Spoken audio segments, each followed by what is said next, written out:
시청자 여러분 안녕하십니까. 6월 5일 금요일장 파이널샷 시작합니다. 오늘 우리 시장은 장중에 8,100포인트가 무너지면서 큰 변동성이 나타났습니다.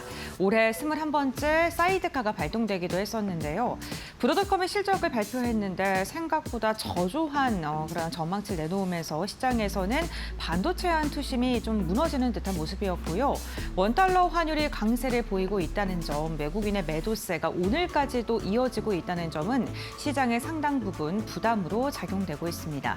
어수선한 시장 분위기이긴 합니다만 오늘 우리나라에는 또 AI와 관련된 빅 이벤트가 진행 중에 있죠. 바로 엔비디아 CEO인 젠슨 황이 방문을 한 것인데요. 마켓 네이컷을 통해서는 향후 일정과 우리가 어떠한 부분을 주목해야 되는지 관련돼서 자세히 알려드리도록 하겠습니다. 네, 저희가 오늘 지금 사진으로 준비한 것은 젠슨 황이 한국에 입국을 했는데 과연 AI 동맹 구축에 나설 수 있는지 젠슨 황과 만남이 예정되어 있는 기업 총수들의 사진을 준비했는데요. 젠슨 황 CEO는 한국에 방문을 한 뒤 굉장히 바쁜 일정을 소화할 예정입니다. 그렇다면 어떤 일정들이 준비가 되어 있을까요? 우선 오늘 오후 1시에 김포공항에 입국할 것으로 예정되어 있었는데 기사들을 쭉 보니까요. 1시 반쯤 입국을 한 것으로 알려졌고요. 오늘 오후에는 T1 PC방에 가서 페이커 이상혁 선수와 만난다고 합니다. 그리고 저녁에는 홍대에 있는 삼겹살집에 가서 삼겹살과 소주를 마신다는 이야기가 전해지고 있고요. 내일 일정에 대해서는 지금 공식 일정이 나오지는 않았는데 휴식을 취하거나 비공개 일정을 좀 소화할 것이라는 이야기가 나오고 있습니다.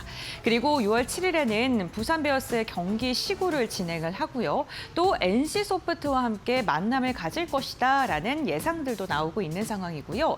그 다음 날에는 네이버 사옥을 직접적으로 방문해서 네이버와 관련된 또 집중적인 논의가 진행될 가능성이 거론되고 있습니다. 이 외에도 현대차나 LG 사옥에 대한 방문 그리고 스타트업 기업들에 대한 미팅 일정들도 거론되고 있는데 아직 정확한 날짜는 확정되지는 않았습니다. 굉장히 바쁘게 일정을 소화할 예정인데 여기서 중요한 건 좀 특이한 점이라고 할 수 있죠. 기업의 총수들보다 가장 먼저 만나는 게 이상혁 선수라는 것입니다. 그렇다면 왜 T1 PC방에 가고 페이커를 만나는 걸까요? 다음 장을 통해서 알아보도록 하겠습니다. 제가 가장 주목한 부분도 이상혁 선수와 젠슨 황 CEO의 만남인데요. 왜 하필 젠슨 황은 PC방을 가장 먼저 찾아가는 걸까요? 엔비디아는 지금 AI 반도체를 대표하는 세계 최대 기업이지만 시작은 게임용 GPU 기업이었습니다. 그런데 우리나라의 PC방과 e스포츠는 GPU의 대중화를 상징하는 분야이기도 한데요. 이번에 페이커의 만남이 AI PC 시대의 상징적인 장면이기도 하고 엔비디아의 시작부터 앞으로의 미래를 한 번에 보여줄 수 있는 그러한 모습이라고 보면 좋겠습니다. 대만에서도 AI PC에 대한 이야기가 강력하게 나오기도 했었죠. 엔비디아는 마이크로소프트 미디어텍과 함께 개발한 AI PC 칩을 공개하면서 인텔과 AMD의 영역에 도전하겠다라고 그런 포부를 밝히기도 했습니다. AI를 이제는 개인의 PC에서 직접 구동시킬 수 있는 세상을 만들겠다라고 엔비디아가 이야기를 한 것인데요. 이러한 모습들이 또 확정적으로 저희가 기대를 해볼 수가 있는 게 게임 AI까지 확장을 지금 시키려나 보다라고 좀 해석을 할 수 있는 부분이요. NC소프트의 김택진 대표와의 미팅도 이야기가 나오고 있고 크래프톤과의 미팅에 대한 이야기도 지금 거론이 되고 있습니다. 단순하게 AI PC를 만드는 게 아니라 게임 AI 생태계까지도 확장을 하고자 하는 엔비디아의 좀 의중이 읽히는 그런 부분이 아닐까 싶고요. 데이터 센터 AI에서 개인 PC 그리고 게임 AI 콘텐츠까지 확산하고자 하는 엔비디아의 야망을 좀 읽을 수 있는 첫 번째 일정이라고 보시면 좋겠습니다. 다음 장 이어서 보겠습니다. 그 다음에 오늘 저녁에는요. 4대 그룹 총수와 삼겹살 회동이 예정되어 있는데 이 4대 그룹 총수에는 삼성은 빠져 있습니다. SK, 현대차, LG 그리고 네이버에 대한 지금 회장들을 만날 것으로 예상되고 있는데요. 지난해 10월에는 깐부 회동, 깐부치킨에서 치킨과 맥주를 마시는 모습이 목격이 되면서 많은 사람들, 투자자들의 마음을 좀 설레게 했었죠. 이번에는 홍대 입구 일대에서요. 삼겹살을 먹을 것으로 예상이 되고 있는데 있는데요. HBM과 AI 데이터 센터, 자율주행, 로봇, 클라우드에 대한 이야기가 논의될 것으로 보입니다. 가장 중요한 건 누구를 만나느냐겠죠. 이번에도 최태원 SK 회장은 포함되어 있습니다. HBM, AI 데이터 센터와 관련된 이야기를 논의할 것으로 예상되고요. 정의선 현대차 회장도 함께 하는데요. 자율주행 그리고 최근에 엔비디아가 강력하게 밀고 있는 피지컬 AI와 관련된 이야기를 심도 있게 논의할 것으로 예상되고 있습니다. 이번엔 처음으로 LG의 구광모 회장도 동참합니다. 블랙엘 GPU를 지금 10,000장가량 받았고 이걸 로봇 산업에 투자하겠다라는 일부 언론의 보도가 나오고 있는데 이게 과연 또 확정적으로 진행될지 좀 지켜보셔야 될 것 같고요. 이해진 의장을 만나서 네이버와 함께 클라우드 소버린 AI 데이터 센터와 관련된 논의를 진행할 것으로 예상되고 있습니다. 그렇다면 1차 회동과의 차이점은 어떤 게 있을까요? 우선 1차 회동 때는요. AI 팩토리나 반도체와 관련된 이야기를 논의하기 위해서 삼성, SK, 현대차의 총수들을 만났고요. 이 자리에서 HBM이라던가 첨단 패키징 그리고 파운드리에 대한 논의가 중점적으로 이어진 것으로 지금 확인이 되고 있습니다. 근데 이번 2차 회동 때는 피지컬 AI 그리고 AI 플랫폼에 대한 이야기가 논의될 것으로 예상되고 있고요. 기업이 조금 바뀌었죠. LG와 네이버, 현대차 그리고 로봇과 관련된 회사들이 지금 반응을 하고 있고 HBM과 메모리, 로봇, 클라우드에 대한 이야기가 논의될 것으로 보이는데요. 가장 큰 차이점을 좀 말씀을 드리자면 1차 회동 때는 AI 산업을 어떻게 발전시킬지에 대한 그 기계적인 이야기가 논의가 중점적으로 되었다면 2차 회동에는 그렇다면 이 발전된 AI를 어떻게 산업에 접목시킬지, 일상에 접목시킬지가 주요 논의 의제라는 점을 참고해 보시면 좋겠습니다. 네, 다음 장 이어서 확인해 보겠습니다. 그렇다면 1차 회동 당시에 관련된 기업들의 주가는 얼마나 올랐을까요? 방문 발표일부터 1차 회동일에는요. 사실 주가가 그렇게 많이 오르지는 않았습니다. 가장 많이 오른 게 SK 스퀘어가 9%가량이었고 그리고 현대차가 9%가량 오른 거였는데요. 1차 회동이 끝나고 나서 엔비디아와 그리고 기업들의 여러 가지 이야기들, 기사들이 쏟아지고 긍정적인 분석들이 더해지면서 그 후에 주가가 세 자릿대 상승률을 보여준 것도 있었습니다. 현대 오토에버 같은 경우에는 연말까지 무려 105%의 주가 강세를 보여주기도 했었고요. 2달 동안 100%가 오른 겁니다. 그리고 삼성전기도 13%, 현대모비스도 21%가량 상승하면서 만남이 있은 뒤에 그리고 공고해진 그 결속력을 보고 나서 투자자들이 안심을 하고 주가를 매수를 했고 이 주식의 매수가 주가의 상승으로 이어졌다는 점도 참고해 보시죠. 이번 회동 이후에 어떠한 종목들이 오를지 좀 기대가 됩니다. 네, 다음 장 이어서 확인해 보겠습니다. 여기에다가 7일에는요. 잠실 야구장에서 시구를 한다고 합니다. 굉장히 바쁘게 움직이는 젠슨항인데요. 두산 시구를 우리가 왜 주목을 할까요? 우선 젠슨항이 시구가 예정되어 있고 박정원 회장이 시타를 할 것으로 예정이 되어 있는데요. 두산 그 그룹 안에 있는 그룹사들 자체가 AI와 관련된 산업을 지금 적극적으로 하고 있기 때문입니다. 두산 로보틱스는 로봇 플랫폼을 대표하고요. 두산 안에 있는 전자비지 사업부 같은 경우에는 AI 가속용 CCL 소재를 만드는 기업인데 현재 엔비디아와 공급 계약을 체결하고 납품을 하고 있죠.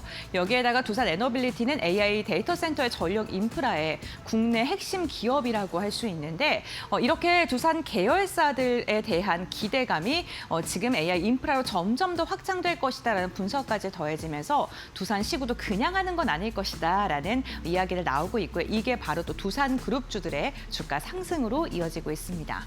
네, 다음 장 이어서 보겠습니다. 오늘 시장은요 굉장히 조금 급락을 하고 있는 듯한 모습입니다. 브로드컴이 생각보다 좀 저조한 실적을 발표하면서 어닝 쇼크를 기록을 했고요. 이게 국내 반도체 대형주들의 투매로 이어지고 있는 듯한 모습입니다. 환율도 1,540원을 돌파하면서 외국인의 매도세가 오늘까지도 거세게 나왔다는 건 당연히 시장에는 부담으로 작용할 수밖에 없는데요. 하지만 시장에서는 AI 이벤트는 현재 진행 중이기 때문에 지수의 상승에 베팅을 하는 것보다는 개별 수혜주에 주목을 하고 엔비디아와 실질적으로 계약 성과를 이뤄낼 수 있는, 도출할 수 있는 기업들을 주목해야 된다라고 이야기를 했습니다. 오늘 거론된 기업도 좀 꼼꼼하게 확인해 보시고 밸류체인 하단에 있는 기업들까지 살펴보시면서 투자 전략 세워보시면 좋을 것 같습니다. 네, 이렇게 마켓데이컷 저희 브리핑을 마무리하도록 하겠습니다.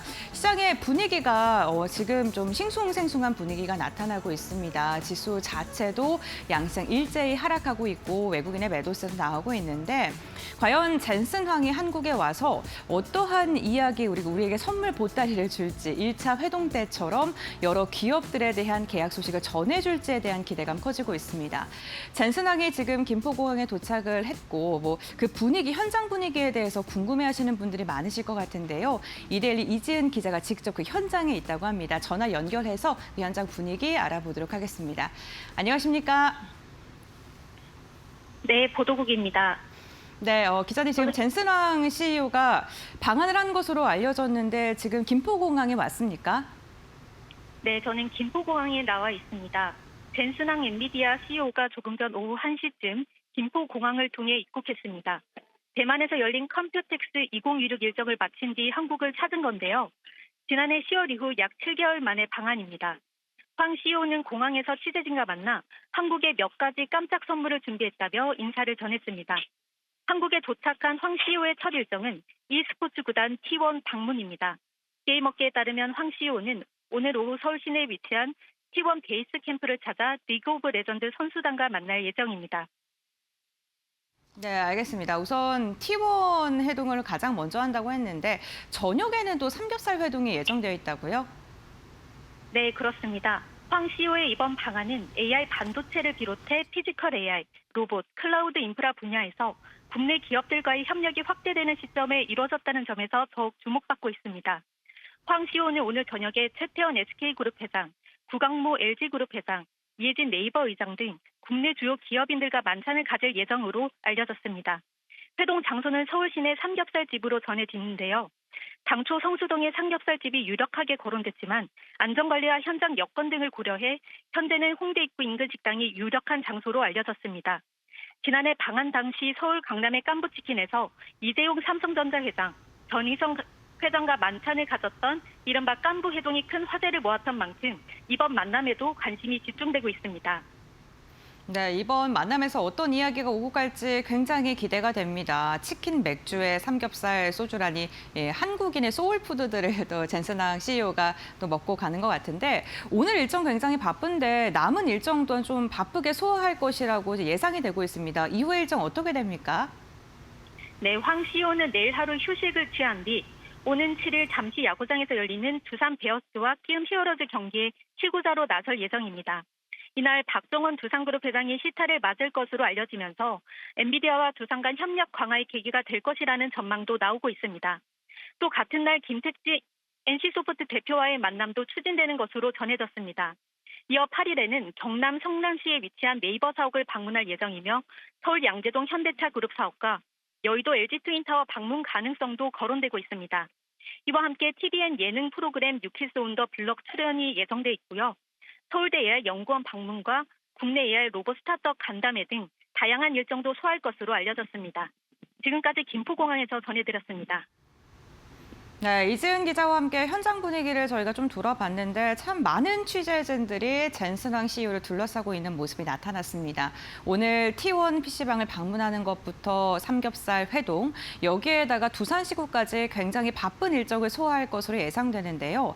이 일정 속에서 국내 굵직굵직한 주요 기업들과 또 어떠한 협력 관계들이 체결될지 이 부분 좀 주목해 보시면 좋을 것 같고요.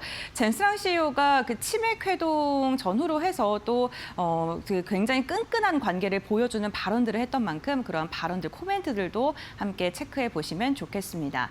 네, 이렇게 김포공항의 현장 분위기 알아봤고요. 그렇다면 이 시간 우리 시장은 또 어떤 분위기로 흘러가는지 살펴보도록 하겠습니다. 김주영 아나운서가 전해드립니다. 네, 금요일 국내 증시 오후장 흐름 같이 한번 살펴보도록 하겠습니다. 오늘 어려운 시장이 이어지고 있습니다. 코스피와 코스닥 장 초반 동반 급락하면서 출발을 했고요. 특히나 코스피의 경우에는 오전장에 매도 사이드카가 발동되기도 했는데요. 오전장 대비해서 오후장 낙폭을 줄이기는 했지만 여전히 동반 약세 흐름이 이어지고 있습니다. 역시나 원달러 환율이 급등을 하면서 외국인의 매도세가 이어지고 있고요. 간밤에 브로드컴 쇼크에 따라서 반도체주들이 급락했는데 국내 증시도 이 영향 받아가고 있는 모습입니다. 일중 흐름 통해서 좀 더 자세하게 체크해 보시죠. 코스피부터 확인해 보겠습니다. 네, 오늘 코스피 장중에 8,100선을 이탈하기도 했습니다. 8,038포인트 일중 저점을 터치해낸 이후에 낙폭을 줄이는가 했지만 오후장 다시 한번 조금 밀리고 있는 모습들도 확인되고 있는데요. 삼성전자, SK하이닉스 일제 급락 흐름 보이고 있고요. 특히나 SK하이닉스의 낙폭이 조금 더 크다라는 점 참고해 보시면 좋을 것 같습니다. 현재 코스피의 경우에는 8,226포인트 지나가고 있습니다. 이어서 코스닥 살펴보시죠. 네, 오늘 코스닥의 경우에도 하방 압력 강하게 받아가면서 1000포인트 선을 이탈하기도 했습니다. 992포인트 일중 저점 터치해낸 이후에 낙폭 줄인 모습 확인되고 있고요. 현재 구간에는 1008포인트 선 지나가고 있습니다. 어제 강했던 반도체 소부장 일부 종목 가운데 여전히 오늘도 강세 흐름 보이고 있다는 점은 참고해 보시면 좋을 것 같습니다. 이어서 수급적인 부분 체크해 보도록 하겠습니다. 오늘 원달러 환율이 장중에 1,549원 선을 돌파했습니다. 2009년 금융위기 이후에 최고치를 기록한 건데요. 이에 따라 외국인들의 매도세가 이어지고 있는 상황이고요. 유가증권 시장에서 오늘 외국인 3조 원 이상 팔아내고 있습니다. 특히나 5월 들어서면서 외국인들의 매도세가 이어졌는데 5, 6월에 누적된 순매도 금액만 약 74조 원에 가깝다라는 점 확인해 보시면 좋을 것 같고요. 이 물량들 오늘 개인이 받아내고 있다는 점 참고해 보시죠. 이어서 코스닥 살펴보겠습니다. 네, 오늘 코스닥 안에서 기관만이 순매수 이어가고 있습니다. 개인의 소폭 순매도 확인되고 있고요. 외국인 2천억 원 이상 팔아내고 있는 가운데 기관이 2천억 원 이상의 매수 포지션 취하면서 하단을 지지해주고 있다는 점도 확인되고 있습니다. 그렇다면 오늘 시장 업종단에서 살펴보도록 하겠습니다. 오늘 반도체 대장주들이 급락하고 있지만 반도체 기판 대장주들은 낙폭을 줄이면서 상승 전환에 성공한 모습입니다. 최근 2거래일, 3거래일 동안 삼성전기, LG, 이노텍의 낙폭이 컸던 만큼 저가 매수세가 유입되고 있는 모습이고요. 특히나 LG 이노텍의 경우에는 목표 주가 200만으로 상향 조정하는 리포트가 나오면서 시장이 영향받아가고 있는 모습입니다. AI 데이터 센터용 이 기판이 구조적으로 공급 부족에 시달리면서 증설에 나서더라도 풀가동 그리고 완판까지도 이어질 수 있다는 전망이 나왔던 건데요. 오늘 현재 구간의 종목 흐름 체크해 보도록 하겠습니다. 네, 현재 구간 삼성전기가 2.8% 강세 흐름 확인되고 있고요. 사막 콘덴서의 경우에는 1.4%가량 상승하고 있습니다. LG 이노텍의 경우에는 현재 구간 약세로 좀 전환했다는 점 참고해 보시면 좋을 것 같고요. TLB의 경우에는 보합권, 대덕전자 2%가량 조정 나오고 있습니다. 이어서 다음 업종도 살펴보시죠. 오늘 대부분의 업종이 하락세를 보이고 있지만 은행 업종은 강세 흐름 이어지고 있습니다. 시장이 급격하게 흔들리면서 성장주에서 가치주로 수급이 이동하고 있는 모습도 확인되고 있는데요. 간밤 미증시에서도 반도체 관련주들이 급락하면서 헬스케어 그리고 금융주들이 빨간불을 켰는데 오늘 국내 증시 안에서도 은행주들이 매수세가 유입되고 있는 모습 확인되고 있습니다. 현재 구간 종목 흐름 체크해 보시죠. 네, 제주은행이 현재 7%대 강세 확인되고 있고요. 신한지주가 6% 넘게 상승하고 있습니다. KB금융 3.4%대 강세, 우리금융지주 2%가량 상승하고 있고요. 하나금융지주도 빨간불 켜내고 있습니다. 다만 윗꼬리가 좀 대부분 달렸다라는 점도 확인해 보시면 좋을 것 같습니다. 지금까지 시장 살펴봤고요. 이어서 종목 파인더 함께 해보시죠. 네, 금요일에 파이널샷 함께하고 계십니다. 신민영입니다.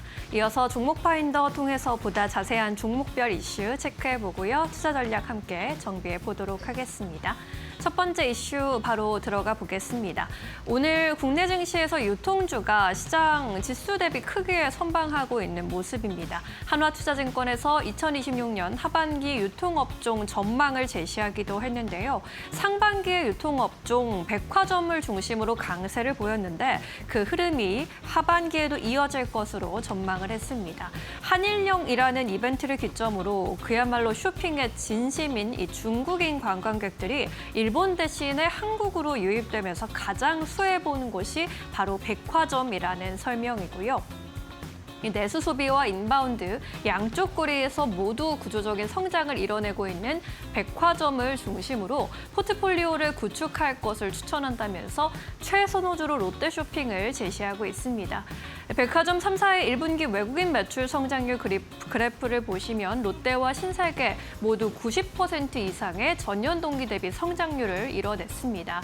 이에 따라서 백화점 업종 내에서 외국인 매출 비중 보시면요. 지난해에 1분기 1분기에 평균적으로 4%대를 성장세 그렸는데 올해 1분기에는 평균적으로 3, 4에서 6%대 성장률을 기록했고요. 특히나 주목해 볼 만한 점은 성수기에 시작하라고 할 수 있는 4월에 성장률이 8%나 기록을 했습니다. 이는 시장 예상 대비 빠른 성장세를 그리고 있는 겁니다. 최근에 위안화 등의 강세 요인으로 중국인 관광객의 구매력이 더 높아지고 있기 때문에 외국인 관광객의 백화점의 외형 성장에 미칠 기여도가 더 커질 것이라는 전망이 힘을 받고 있는 상황입니다. 오늘 관련주 분위기 함께 체크해 보시죠. 오늘 유통주 전반적으로 시장 대비 선방하는 모습이고요. 현대백화점이 5%대 강세 그리고 있습니다. 롯데쇼핑도 1%대 오름세로 따라가고 있고요. 이 밖에 오늘 편의점주도 분위기 괜찮습니다. 모두 강보합권 흐름, 호텔신라가 약보합권 흐름 이어가고 있는 상황입니다. 유통주 만나봤고요. 이어서 은행주 이슈 점검해 보겠습니다. 은행주도 오늘 시장 대비 상승세 나타내고 있는데 간밤에 뉴욕 증시에서 주요 은행주가 강세를 나타낸 영향도 받고 있고요. 기술주 쏠림이 완화될 때 은행주로 자금이 이동하는 흐름이 국내 증시에서도 나타나고 있는 것으로 풀이되고 있습니다.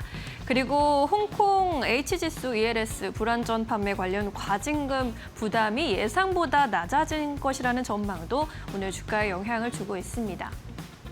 금융감독원이 어제 홍콩 항생지수 주가 연계증권 ELS의 불안전 판매와 관련해서 KB국민은행과 신한은행 등 5개 은행에 부과할 과징금을요 4조 원에서 6천억 원 순으로 줄였다고 밝혔습니다. 은행권의 위반 동기와 위반 방법 판단의 등급도 중에서 하로 낮아졌고요. 이에 따라 은행들은 대규모 제재 리스크를 상당 부분 완화할 수 있을 것으로 보입니다. 자본 부담도 크게 낮아질 것으로 보이는데 이러한 과징금의 경우에는 얼마나 판매했냐에 따라서 또 다르게 책정될 것으로 보입니다.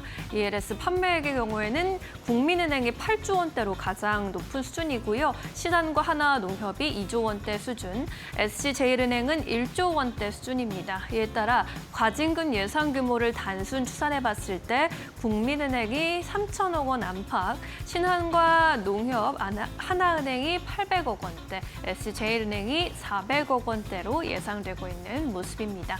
오늘 은행주들은 이러한 부담을 덜었다는 분석도 받아가면서 전반적으로 상승 흐름 연출하고 있습니다. 분위기 확인해 보시죠. 제주은행이 7%대 오름세, 신한지주도 현재 구간에서 7%대 강한 시세 분출하고 있습니다. 10만 7천 원 선 위에서 거래되고 있고요. KB금융, 우리금융지주 2에서 3%대 오름세입니다. 하나금융지주까지 동반 2% 가까운 오름세 시현하고 있습니다. 네, 마지막 이슈 또 열어보겠습니다. 간밤에 브로드컴의 주가가 12% 넘게 급락했죠. 필라델피아 반도체 지수도 2% 이상 하락했는데 일단 2분기 실적을 두고 봤을 때는 컷에서를 상회했습니다. 매출이 222억 달러, 전년 동기 대비 48% 증가했고요. 주당 순이익 EPS도 2.44달러로 시장의 기대치 웃돌았습니다. AI칩의 수주액의 경우에도 300억 달러 상회하면서 반도체 수요는 여전히 견조하다라는 점이 확인이 됐는데 다만 3분기 가이던스가 시장의 눈높이에 못 미친 거죠. AI칩 매출 전망이 160억 달러로 회사 측에서 제시를 했는데 시장 전망치에 못 미쳤다라는 평가. 시장은 좋은 실적보다는 좋은 전망을 바라보고 있었던 것이기 때문에 실망 매물이 크게 출현되고 있습니다. 시장에서는 이제 ASIC 반도체, 맞춤형 반도체를 두고 시장에서의 지위가 좀 꺾이는 것이 아닌가라는 그런 우려 섞인 또 코멘트도 내놨는데요. 한국투자증권에서는 ASIC 대장주라는 스토리에는 변화가 없지만 실적 발표 후에 단기적인 주가 변동성의 확대는 불가피할 것이라고 내다봤습니다. ASIC 세그먼트에서 마벨이 현재는 더욱 매우 매력적인 구간에 있다라고 평가하기도 했습니다. 유진투자증권에서 실적 분석 리포트 내놨는데 XPU 시장 내에서 경쟁 구도의 변화 가능성도 점검할 필요가 있다고 봤습니다. 경쟁사 대비해서 매력적인 XPU 포트폴리오를 보유하고는 있지만 다만 미디어텍이 촉발한 경쟁 심화 우려가 지속적인 리스크로 작용할 수도 있다라는 분석 제시하기도 했습니다. 브로드컴의 오늘 실적 쇼크 소식에 반도체 투탑이 좀 많이 흔들리고 있는 상황인데요. 반도체주 분위기도 함께 함께 살펴보시죠. 삼성전자, 하이닉스가 4에서 7%까지 낙폭 그리고 있는 상황입니다. 반면에 어제부터 치고 올라왔던 코스닥 쪽의 반도체주들은 오히려 좋은 흐름 이어가고 있는 상황이고요. PSK는 11% 급등 흐름 이어가고 있습니다. 테스와 HPSB 같은 장비주들도 5에서 8%까지 견조한 흐름 유지되고 있는 상황입니다. 네, 이렇게 해서 이슈가 있는 종목들 위주로 먼저 점검해 보셨고요. 오늘 시장에서 놓치지 말아야 할 종목들 전문가와 함께 하나하나씩 살펴보겠습니다. 이데일리 박근호 전문위원 함께합니다. 어서 오십시오. 안녕하십니까. 네, 이어서 위원님이 골라주신 첫 번째 특징주 찾아보겠습니다. 첫 번째 종목 바로 열어볼게요. 네, 한미약품입니다. 최근에 이제 빅파마 일라이 릴리와의 신약물질 GLP-2 작용제 기술 이전 계약을 체결한 것으로 알려지면서 오늘 급락작 안에서도 크게 선방하고 있습니다. 기존의 GLP-1과는 좀 다른 약물인 것 같아요.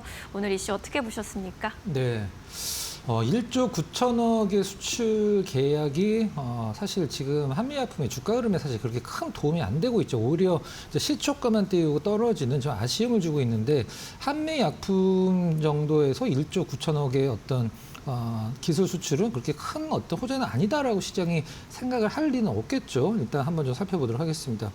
자, 앞서서 이제 앵커께서 이제 GLP-1이 아니라 이제 GLP-2라고 이제 말씀해 주셨었는데 GLP-1은 우리가 보통 잘들 아시듯이 당뇨라든가 아니면 식욕 억제와 관련된 호르몬이죠. 근데 이번에 이제 한미약품이 일라이릴리의 기술 수출하게 된 GLP-2 같은 경우는 영양분을 이제 흡수하는 것과 관련된 호르몬이라고 보시면 될 것 같아요.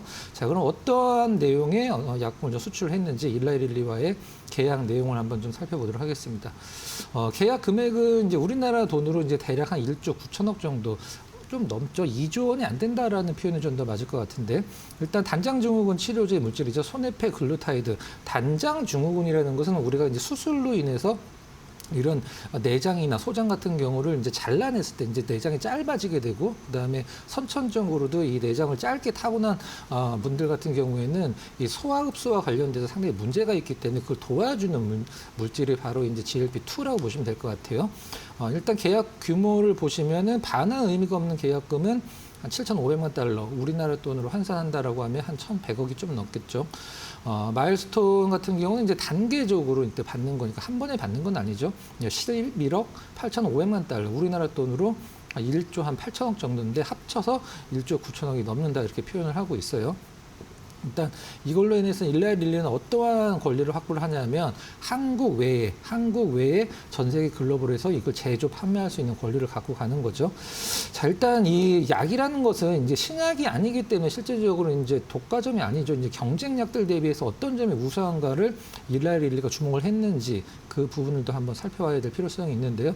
일본 이제 다케다 제약의 이제 가덱스라는 약이 있는데 실질적으로 주사죠. 이것과 같은 경우는 이제 똑같은 기전이긴 합니다만은 하루에 한 번씩 주사를 놔야 되기 때문에 실질적으로 환자분들이 너무 힘들어한다라고 그러죠. 근데 이번에 이제 한미약품에서 만든 기술 수출한 부분 같은 경우 최소 보름에 한 번 정도 맞을 수 있는 기술이기 때문에 그 부분을 일라이릴리가 받아서 완성을 시키겠다는 거죠. 이런 부분들.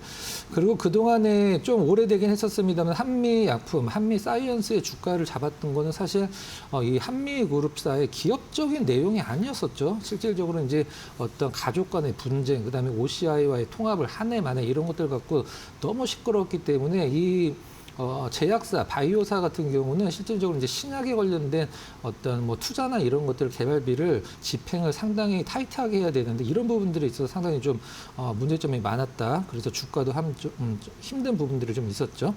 차트 잠깐 보면서 요인 있는 부분 한번 좀 체크를 해보도록 하겠습니다. 자, 이제 네모칸이 노란색 칸으로 두 개가 이제 그어진 걸 여러분들 보실 수 있으실 텐데 첫 번째 네모칸 이제 2015년도에 한미약품이 한 7만 원 정도 경서부터 70만 원 정도까지 우리가 소위 얘기하는 템버그의 주가 흐름을 보여줬었는데 이때 어떤 일이 있었냐면 바로 이제 한미약품 사노피에 기술 수출했죠. 근데 사노피가 기술 수출을 하기로 해놓고 우리 이거 그냥 안 할래 하고 이제 포트폴리오에서 제외를 시켜버렸습니다. 그래서 이제 한미약품 타격이 굉장히 컸고, 자, 두 번째 칸 2020년도에 우리가 알고 있는 전 세계 1위 제약사 이제 머크죠. 머크의 기술 수출하고 나서 급등한 후에 주가가 아쉽지만 좀 다시 제자리로 내려왔어요. 주봉입니다. 그러고 나서 작년에 어떤 가족 간의 분쟁이나 이런 것들 때문에 상당히 좀 어려움을 겪고 이제 주가가 다시 제자리를 찾아갔는데, 자, 그렇다라고 하면은 지금 시장 상황에서 좀 디테일하게 좀 봐보도록 하겠습니다. 수급만 본다라고 하면 기관 수급 조금 뭐라 그래야 될까요? 일단 매도에서 매수 쪽으로 접어들고 있는 상황이고, 외국인들은 조금 매도 쪽으로 바뀌어 있는 상황이에요. 호재 발표하고 나서 큰 상승을 못 보여서 아쉽긴 합니다만은 그래도 조금 더 지켜볼 수 있는 자리다, 이렇게 정리를 해보도록 하겠습니다.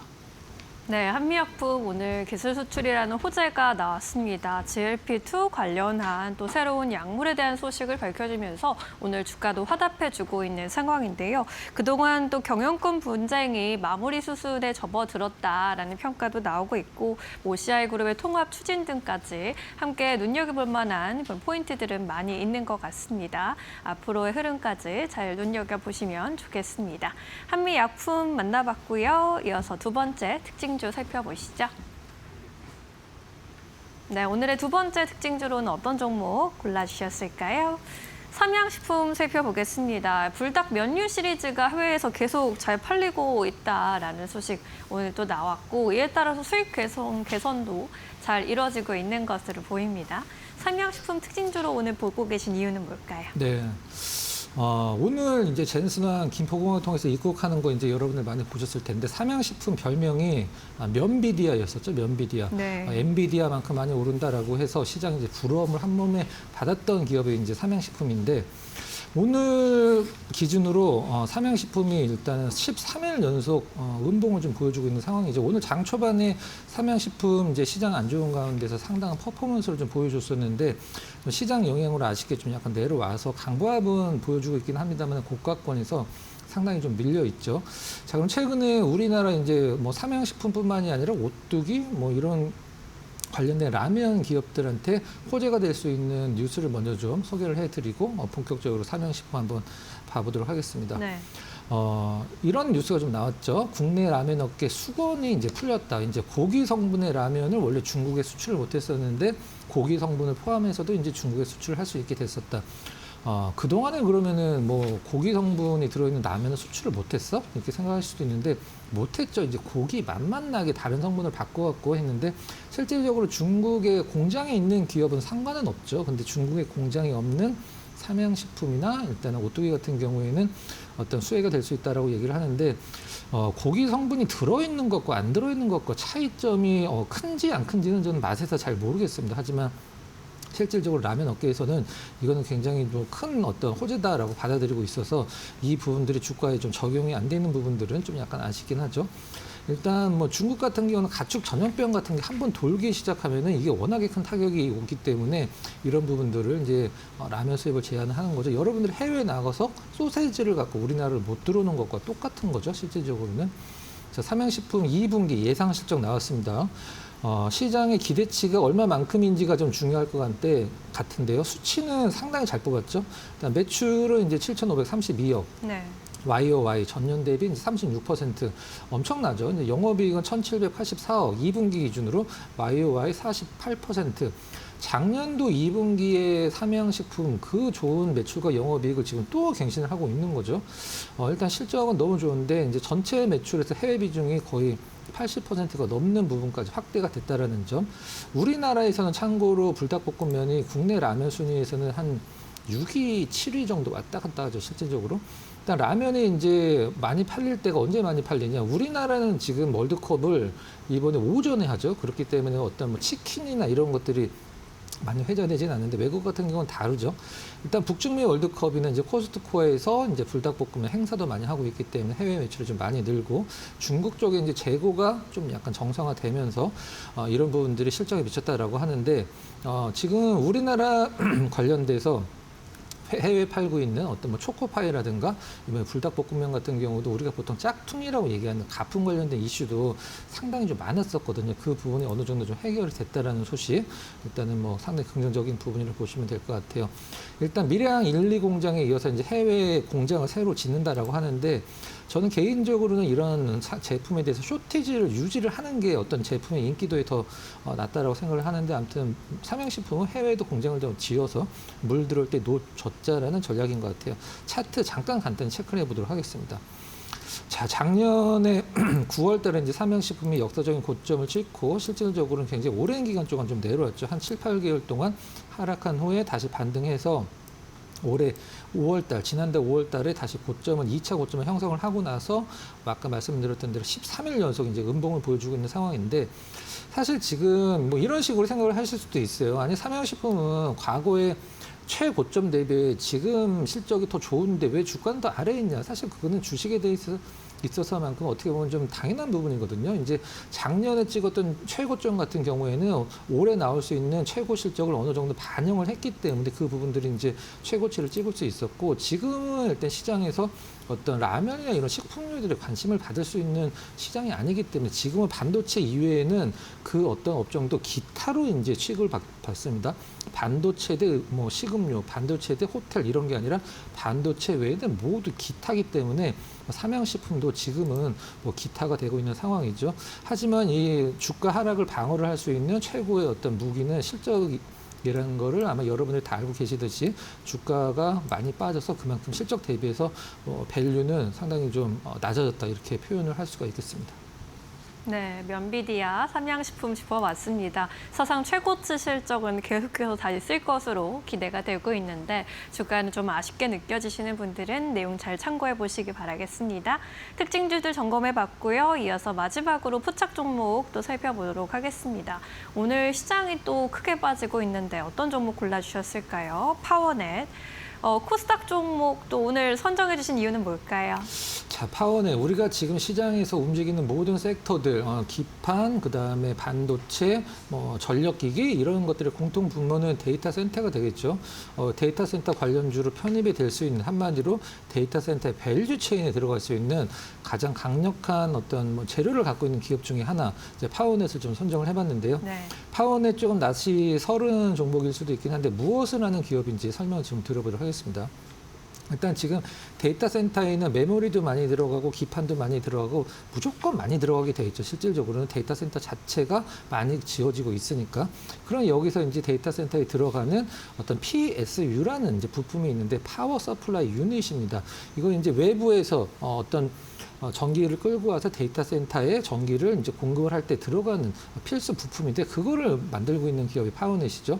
파워넷이 이 부품만 30년 이상 만들었고, 삼성전자 이제 VD 사업부, 이제 TV 사업부의 어댑터 부분의 90% 이상을 이 기업이 담당할 정도로 어떤 높은 레퍼런스를 갖고 있는 기업이라고 보시면 될 것 같아요. 지금은 완벽하게 뭐 데이터 센터 전력 인프라 밸류 체인에 들어가 있지는 않습니다만 어느 정도 시장에서는 좀 감안하고 최근에 주가 흐름이 좀 나온 것 같아요. 일단 영업이익이 지금 310억인데 올해 예상 영업이익이 작년도 나쁘진 않았죠. 근데 지금 시가총액이 1,500 전후거든요. 영업이익 300억에 시가총액 1,500억, 600억 전후, 뭐 상당한 뭐 저평가라고 볼 수도 있고, 일단 정리를 좀 하면 차트 잠깐 보면서 정리를 해드리도록 하겠습니다.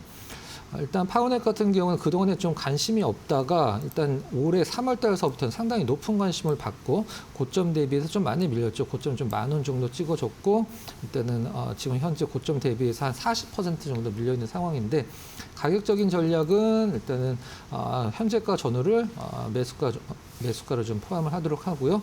목표 가격은 일단 한 11,000원 정도 잡아보도록 하고, 손절 가격은 전 저점이라고 할 수 있는 좀 타이트하게 5,500원 정도, 5,000원 정도로 손절가를 좀 잡아보도록 하겠습니다.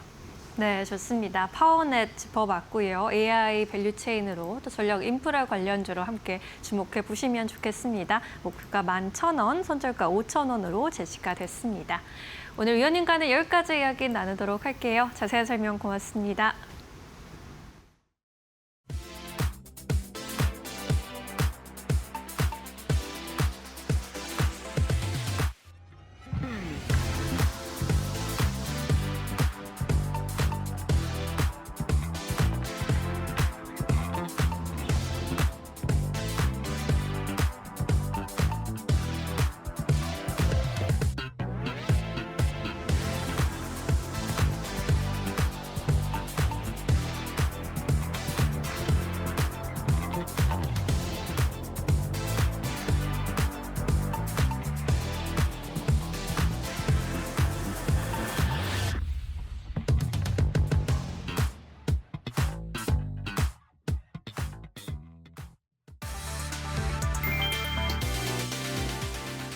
비트코인이 이달 들어 급락했다. 이번 주에만 약 13% 하락하며 2월 이후 최악의 주간 성과가 예상됐다. 비트코인 현물 ETF는 13거래일 연속 순유출을 기록했고 운용 자산도 약 1,078억 달러에서 828억 달러로 급감했다. 반도체와 스페이스X IPO 등으로 자금이 이동하며 매도 압력이 커진 영향으로 분석됐다. 스트래티지가 약 250만 달러 규모 비트코인을 매도한 점도 투자 심리를 위축시켰다. 이후 약 5억 9천만 달러 규모 롱포지션 청산이 발생하며 하락세가 이어졌다. 시장에서는 AI 반도체로 유동성이 집중되며 가상자산 수요가 약화됐다는 평가가 나왔다. 다만 향후 스트래티지의 재매입 여부와 규제 이슈가 반등 변수로 지목됐다.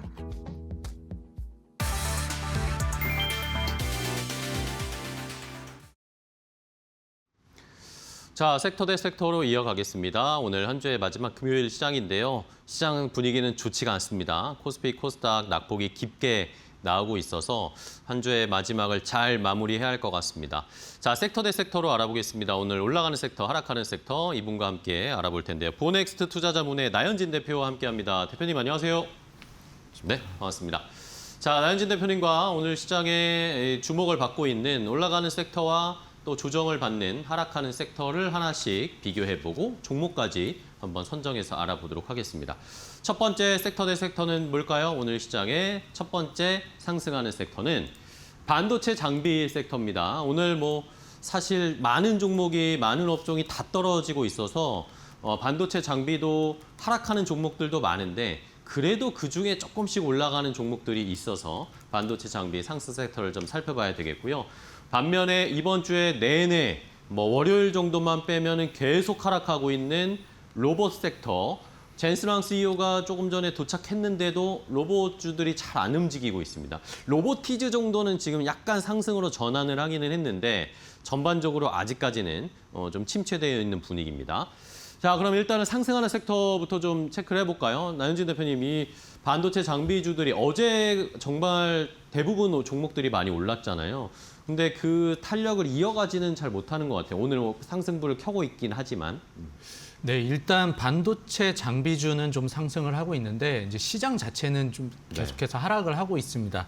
그 이유로 본다면 아무래도 그 미국 시장에 그 나스닥 시장의 좀 약화, 그리고 마이크론 같은 경우가 좀 급락이 나오면서 이 부분에 대해서 좀 영향을 받았다고 볼 수 있겠습니다. 마이크론이나 브로드컴 같은 종목은 좀 하락을 했고요. 그에 반해서 우리나라 시장 같은 경우는 삼성전자, 하이닉스는 영향을 받았지만 PSK를 포함해서 특히 전공정 장비 쪽 단에서는 좀 상승하는 모습을 보였습니다. 그나마 시장이 약한 상황에서도 상승한다는 점은 앞으로의 시장 전망에 시장이 또 호재로 적용을 해서 이제 상승 전환을 할 때 좀 더 탄력이 붙을 수도 있다는 점에서 보면 좀 긍정적인 신호로 볼 수 있겠습니다. 그 이유로 본다면 아무래도 베라루빈 양산을 이제 발표하면서 이 부분에 대해서 HBM을 포함한 그 D램의 수요, 그러니까 HBM의 수요도 증가하겠지만 같이 들어가는 베라를 담당하는 CPU 옆에 있는 D램의 수요도 같이 동반해서 증가할 수 있다는 기대감을 좀 받을 수 있습니다. 그렇게 된다면 메모리에 대해서 메모리 D램이라던가 HBM 모두 다 증설을 해야 된다는 그 측면에서 볼 때 투자 증설 사이클이 들어왔다라고 볼 수 있겠고 투자 증설의 첫 번째 단계로 전공정 장비가 주목받을 수밖에 없다는 점에서 볼 때 오늘의 PSK를 포함한 여러 가지 종목들에 대한 전공정 장비 상승세가 좀 눈에 띈다라고 볼 수 있다는 점에서 특히나 특징적으로 살펴볼 수 있겠습니다. 네, 알겠습니다. 자, 소부장 쪽에서 특히 전공정 쪽에 관련된 종목들이 오늘도 그나마 상승세를 좀 이어주고 있습니다.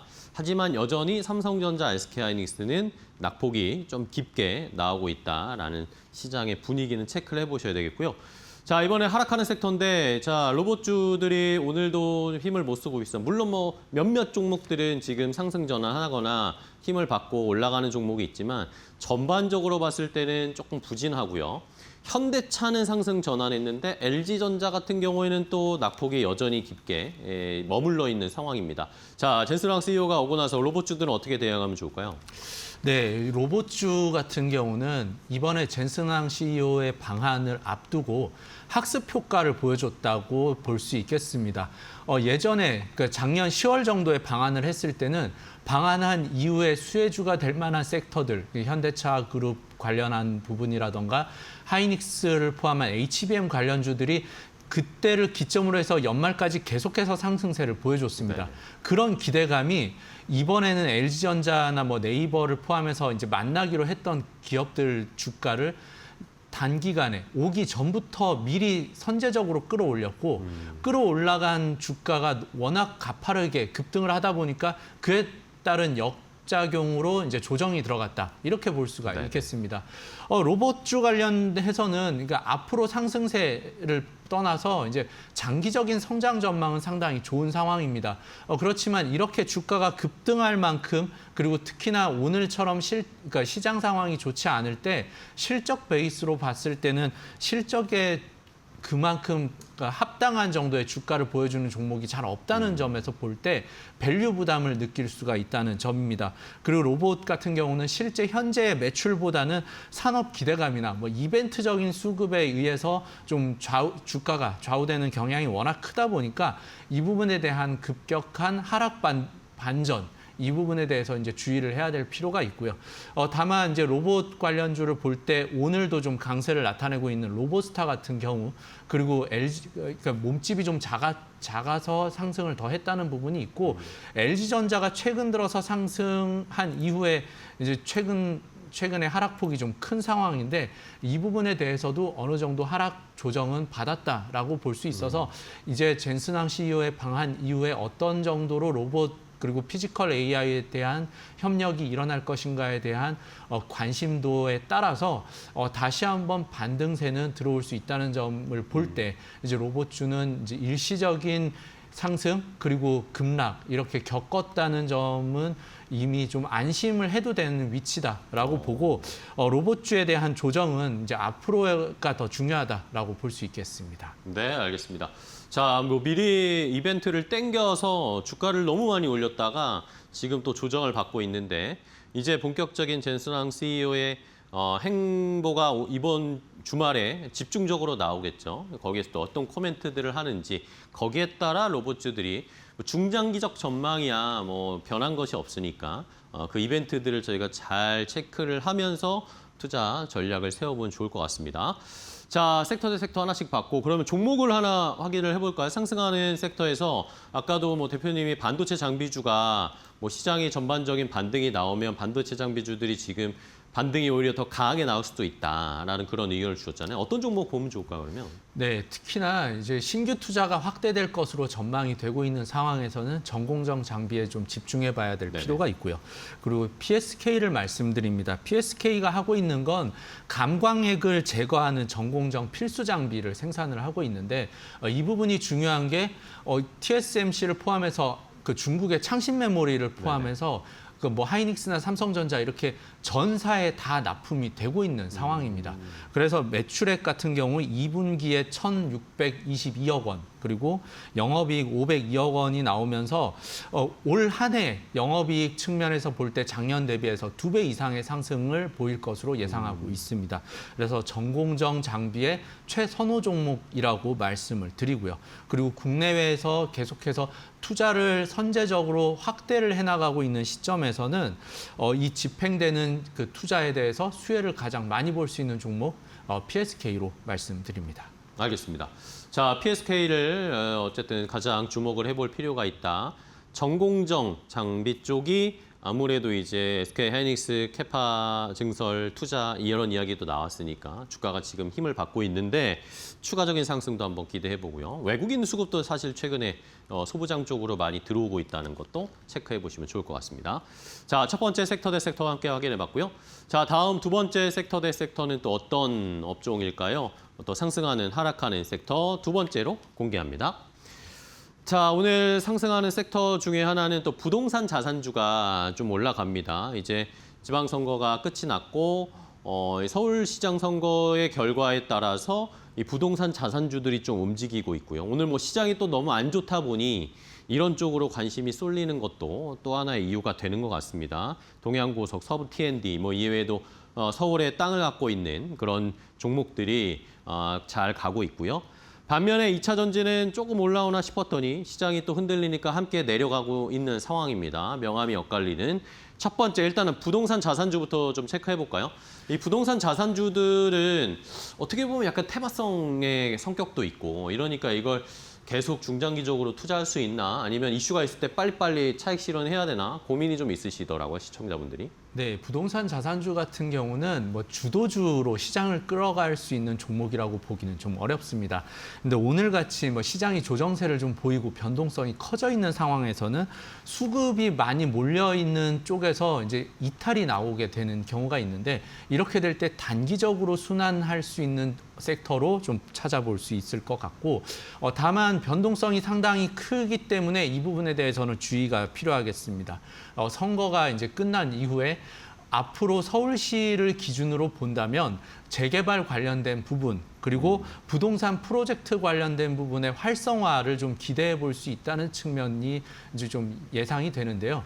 이 부분에서 이제 여러 군데가 있습니다. 뭐 경부고속도로, 그러니까 경부 이제 고속터미널 같은 네네. 경우에 이전이 있을 거고요. 그리고 성수동의 삼표시멘트 부지 그리고 용산 정비창에 대해서 재개발. 그리고 서부 트럭터미널 같은 경우에도 이제 개발에 어느 정도 착수한 상황이고요. 그리고 압구정에 있는 하나 갤러리아 같은 경우도 다시 재건축을 하겠다. 이제 그쪽 부지를 백화점 부지로 다시 개발하겠다라는 걸 이제 계속해서 청사진을 나오면서 이 부분에 대한 부동산 프로젝트 관련된 부분이 조금 더 속도를 낼 수 있다는 점을 기대를 해본다면 이쪽 부분에 대해서도 자산 가치가 조금 있고 안정성, 그러니까 이미 선제적인 조정을 받은 종목에 한해서는 뭐 어느 정도의 트레이딩 관점에서는 살펴볼 수 있겠다는 측면이 있겠습니다. 대표적으로 종목은 뭐 삼표 시멘트라던가 서부 T&D 그리고 그 동양고속, 뭐 천일고속 같은 경우는 이제 워낙에 테마성을 타기 때문에 좀 제외를 하더라도 네. 삼표 시멘트나 서부 T&D 같은 종목 같은 경우는 이제 어느 정도의 자산 가치 그리고 수익성을 호텔 관련한 수익성도 가지고 있기 때문에 뭐 살펴볼 수 있다는 종목군으로 이제 체크를 해볼 필요가 있겠습니다. 알겠습니다. 자, 이렇게 부동산 자산주는 뭐 장 초반보다는 확실히 탄력이 좀 떨어지기는 했는데 시장에서는 이제 어쨌든 이 서울시에서 또 부동산 정책이나 재개발 정책들을 어떻게 할지에 따라서는 또 모멘텀을 받을 수 있으니까 그런 뉴스 플로우는 잘 확인을 하시면서 테마성이 강한 종목들 말고 진짜 자산을 갖고 있고 재개발이 진행될 가능성이 있는 그런 종목들, 기업들을 잘 살펴봐야 되겠습니다. 자, 상승하는 섹터 봤고요. 이번에는 하락 섹터입니다. 2차 전지도 오늘은 뭐 좋지 않습니다. 뭐 반도체도 떨어지고 2차 전지도 떨어지는데 2차 전지주들은 뷰 어떻게 가지고 계신지 궁금해요, 대표님. 네, 2차 전지 관련해서는 이 섹터 자체는 상당히 전망이 좋습니다. 네네. 데이터 센터가 계속해서 늘어나고 전력 수요를 충족해 주기 위해서 ESS 관련한 이제 2차 전지 배터리 그쪽은 섹터는 여전히 전망은 좋지만 최근 들어서 오늘 특히나 이게 나타나는 시장의 상황은 미국 시장에서 조정을 받은 섹터 반도체 종목이나 뭐 디램 관련한 마이크론의 급락 이 이후에 우리나라도 영향을 받았고 그리고 2차 전지 관련해서도 스미토모나 CATL 같은 종목들이 좀 많이 글로벌 기업들이 하락한 여파를 우리나라 시장도 좀 받고 있다고 보고 있습니다. 그 여파로 삼성 SDI나 에코프로 BM, 뭐 LG 에너지 솔루션 등을 포함해서 전 2차 전지 종목들 섹터가 전반적으로 약세를 보이고 있는데 이 부분에 대해서는 아무래도 이제 하락하는 이유를 찾자면, 그러니까 굳이 찾아보자면 2차 전지 sek터 전반적으로는 현재 평가되는 기업 가치 대비해서 수익성은 여전히 좀 전망이 나오고 있지는 않다는 점이 좀 밸류 부담으로 작용을 했다고 보고 있습니다. 이렇게 시장 상황이 안 좋을 땐 밸류 부담으로 하락할 수 있기 때문에 앞으로 시장이 어느 정도 현재 주가 지수도 많이 올라와 있기 때문에 시장 상황이 안 좋을 때는 2차 전지는 잠깐 빠져 있고 시장 상황이 좀 과열이 될 때 그때 다시 한번 2차 전지의 성장성에 주목해서 한 번씩 트레이딩을 하는 관점으로 그렇게 전망을 좀 보고 대응해야 될 필요가 있다고 봅니다. 알겠습니다.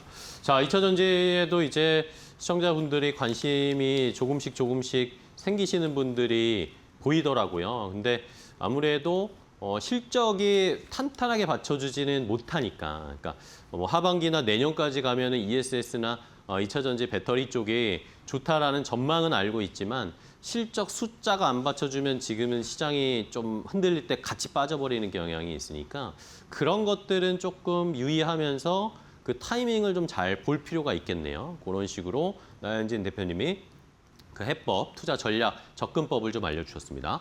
자, 좋습니다. 그러면 상승하는 섹터, 하락하는 섹터 하나씩 봤는데 하락하는 섹터, 2차 전지가 아무래도 중장기적 전망은 좋다고 해주셨잖아요. 네. 그러면 오히려 이렇게 조금 조정이 나올 때 좋은 종목들을 미리 좀 선별해서 담아두는 것도 괜찮을 거라는 생각이 드는데 어떤 종목을 좀 보면 좋을까요? 네, 말씀드리고 싶은 종목의 특징주로는 LNF입니다. LNF 요? 아까 말씀드렸던 이제 실적에 대해서 주목해 본다면 약점이 있다라고 말씀을 드렸는데 작년까지 적자를 계속해서 쌓아왔던 종목 중에 하나가 LNF입니다. 그래서 오늘 같은 장에서도 그리고 5월 들면서부터 좀 주가가 약세를 띄었던 부분도 밸류 부담에 대한 영향을 먼저 선제적으로 받았다고 보고 어느 정도 주가 하락이 이제 일단락 된다면 뭐 저가 매수 메리트도 좀 생길 수 있다고 보고 있습니다. 뭐 어차피 ESS에 대한 성장은 증명이 돼 있지만 그 재평가 관련해서는 이제 밸류 부담을 어느 정도 겪고 주가도 하락을 한 이후에 수급이 다시 한번 전환이 될 때를 노려야 될 것으로 보여서 2차 전지 섹터 자체가 좀 약세를 보일 때 한번 눈여겨서 특징주로 체크를 해보셔야 될 필요가 있어 보입니다. 네, 알겠습니다. 자, 이렇게 LNF에 대한 전략까지 좀 세워드렸습니다. 뭐 밸류 부담, 주가가 실적에 뒷받침되지 못하면서 주가는 좀 많이 올라온 상황이어서 밸류 부담은 있는 상황이지만 오히려 이렇게 할인이 된다라고 다시 가격이 내려오면서 밸류나 퍼가 낮아지는 것들을 좀 기대하면서 그 위치를 보면서 한번 공략해 볼 수 있는 종목으로 2차 전지 가운데 LNF를 선정을 해드렸으니까 오늘 시장에서 끝까지 한번 잘 살펴보시기 바랍니다. 자, 이렇게 오늘 보넥스트 투자자문의 나현진 대표님과 함께 섹터 대 섹터, 오늘 올라가는 섹터, 하락하는 섹터를 확인을 해봤는데요. 대표님 오늘도 뭐 좋은 전략, 좋은 종목 알려주셔서 감사하고요. 다음 시간에 또 뵙도록 하겠습니다. 오늘 고생 많으셨습니다. 고맙습니다.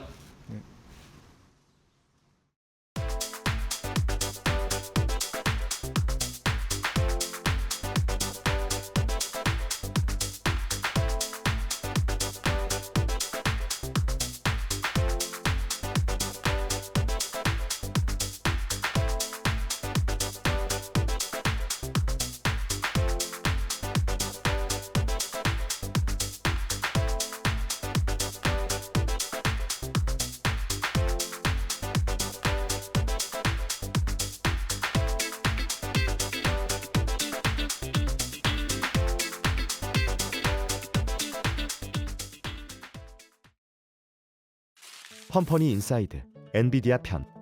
시가총액 세계 1위를 다투는 황제 기업의 시작이 창문에 총알구멍 뚫린 험악한 동네의 패밀리 레스토랑이었다는 사실을 아십니까? 번듯한 오피스 대신 2.99달러짜리 리필 커피로 버티며 세상을 뒤집을 설계를 시작한 새 남자. 이것이 바로 엔비디아의 시작인데요. 이 드라마틱한 서사의 뿌리는 창업자 젠슨 황의 10대 시절로 거슬러 올라갑니다. 그는 베니스라는 작은 식당에서 접시를 닦고 테이블을 치우던 주방 보조였습니다. 훗날 그가 나는 최고의 접시 닦기였다라고 회상할 만큼 밑바닥에서 배운 처절한 효율성은 그의 몸에 깊숙이 각인되었죠. 1993년 젠슨 황은 선배 엔지니어 크리스 말라초스키, 커티스 프리엠과 함께 다시 이 식당을 찾습니다. 각자의 퇴직금과 저축을 탈탈 털어 만든 전 재산 4만 달러의 시드머니를 가지고요. 임대료조차 아까웠던 이들에게 무한 리필 커피가 나오는 데니스는 유일한 공유 오피스였습니다. 하지만 주인 눈에 이들은 영락없는 진상 손님이었습니다. 점심시간마다 자리를 차지하고 앉아 이해 못할 도면만 그려대니 제발 좀 나가달라는 문전박대가 쏟아졌죠. 그때마다 젠슨 황은 주방 보조 시절의 넉살로 매달렸습니다. 우리가 세상을 바꿀 설계를 하는 주인이 조금만 더 시간을 달라고요. 결국 주인은 그 광기 어린 눈빛에 항복했고 3,000조의 제국은 식당 주인의 자비 위에서 싹을 틔우게 됩니다. 그러나 현실은 더 가혹했습니다. 첫 제품은 처참하게 실패했고 통장엔 딱 3개월치 월급만 남은 파산 직전의 순간이 찾아왔죠. 그때 젠슨 황은 파트너사였던 일본 세가를 찾아가 인생 최대의 도박을 던집니다. 우리의 설계는 완전히 틀렸다. 계약은 파기해도 좋다. 하지만 우리가 살아남을 수 있게 이미 준 계약금만은 돌려받지 말아달라. 이 처절한 고백에 마음이 움직인 세가 회장의 결단이 오늘날 엔비디아를 살린 마지막 생명줄이 되었습니다. 화려한 생성형 AI의 결과물에 경탄할 때 초알구멍 난 식당에서의 초심을 잊지 않고 세상의 진흥을 가속하는 힘, 접시 닦던 손으로 지구의 뇌를 설계한 조용한 지배자, 바로 엔비디아입니다.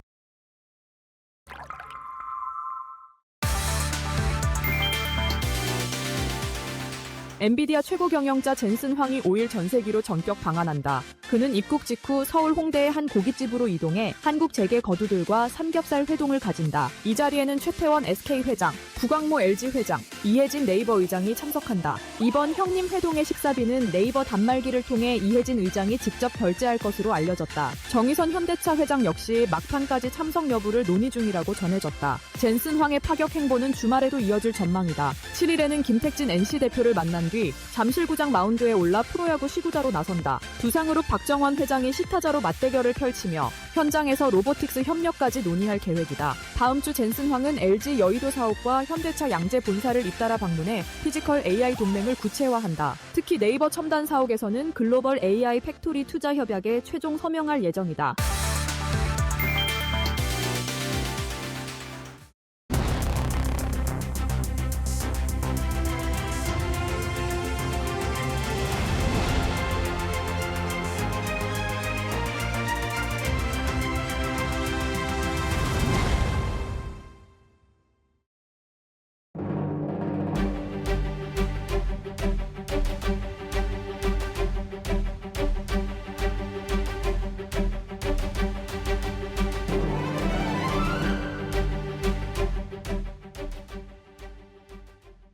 네, 시장 이야기 시간으로 이어가 보도록 하겠습니다. 오늘 국내 증시 양시장 일제히 강한 하락을 맞고 있습니다. 코스피는 장중에 사이드카가 발동되기도 했었고 현재 구간 5%에 가까운 하락세.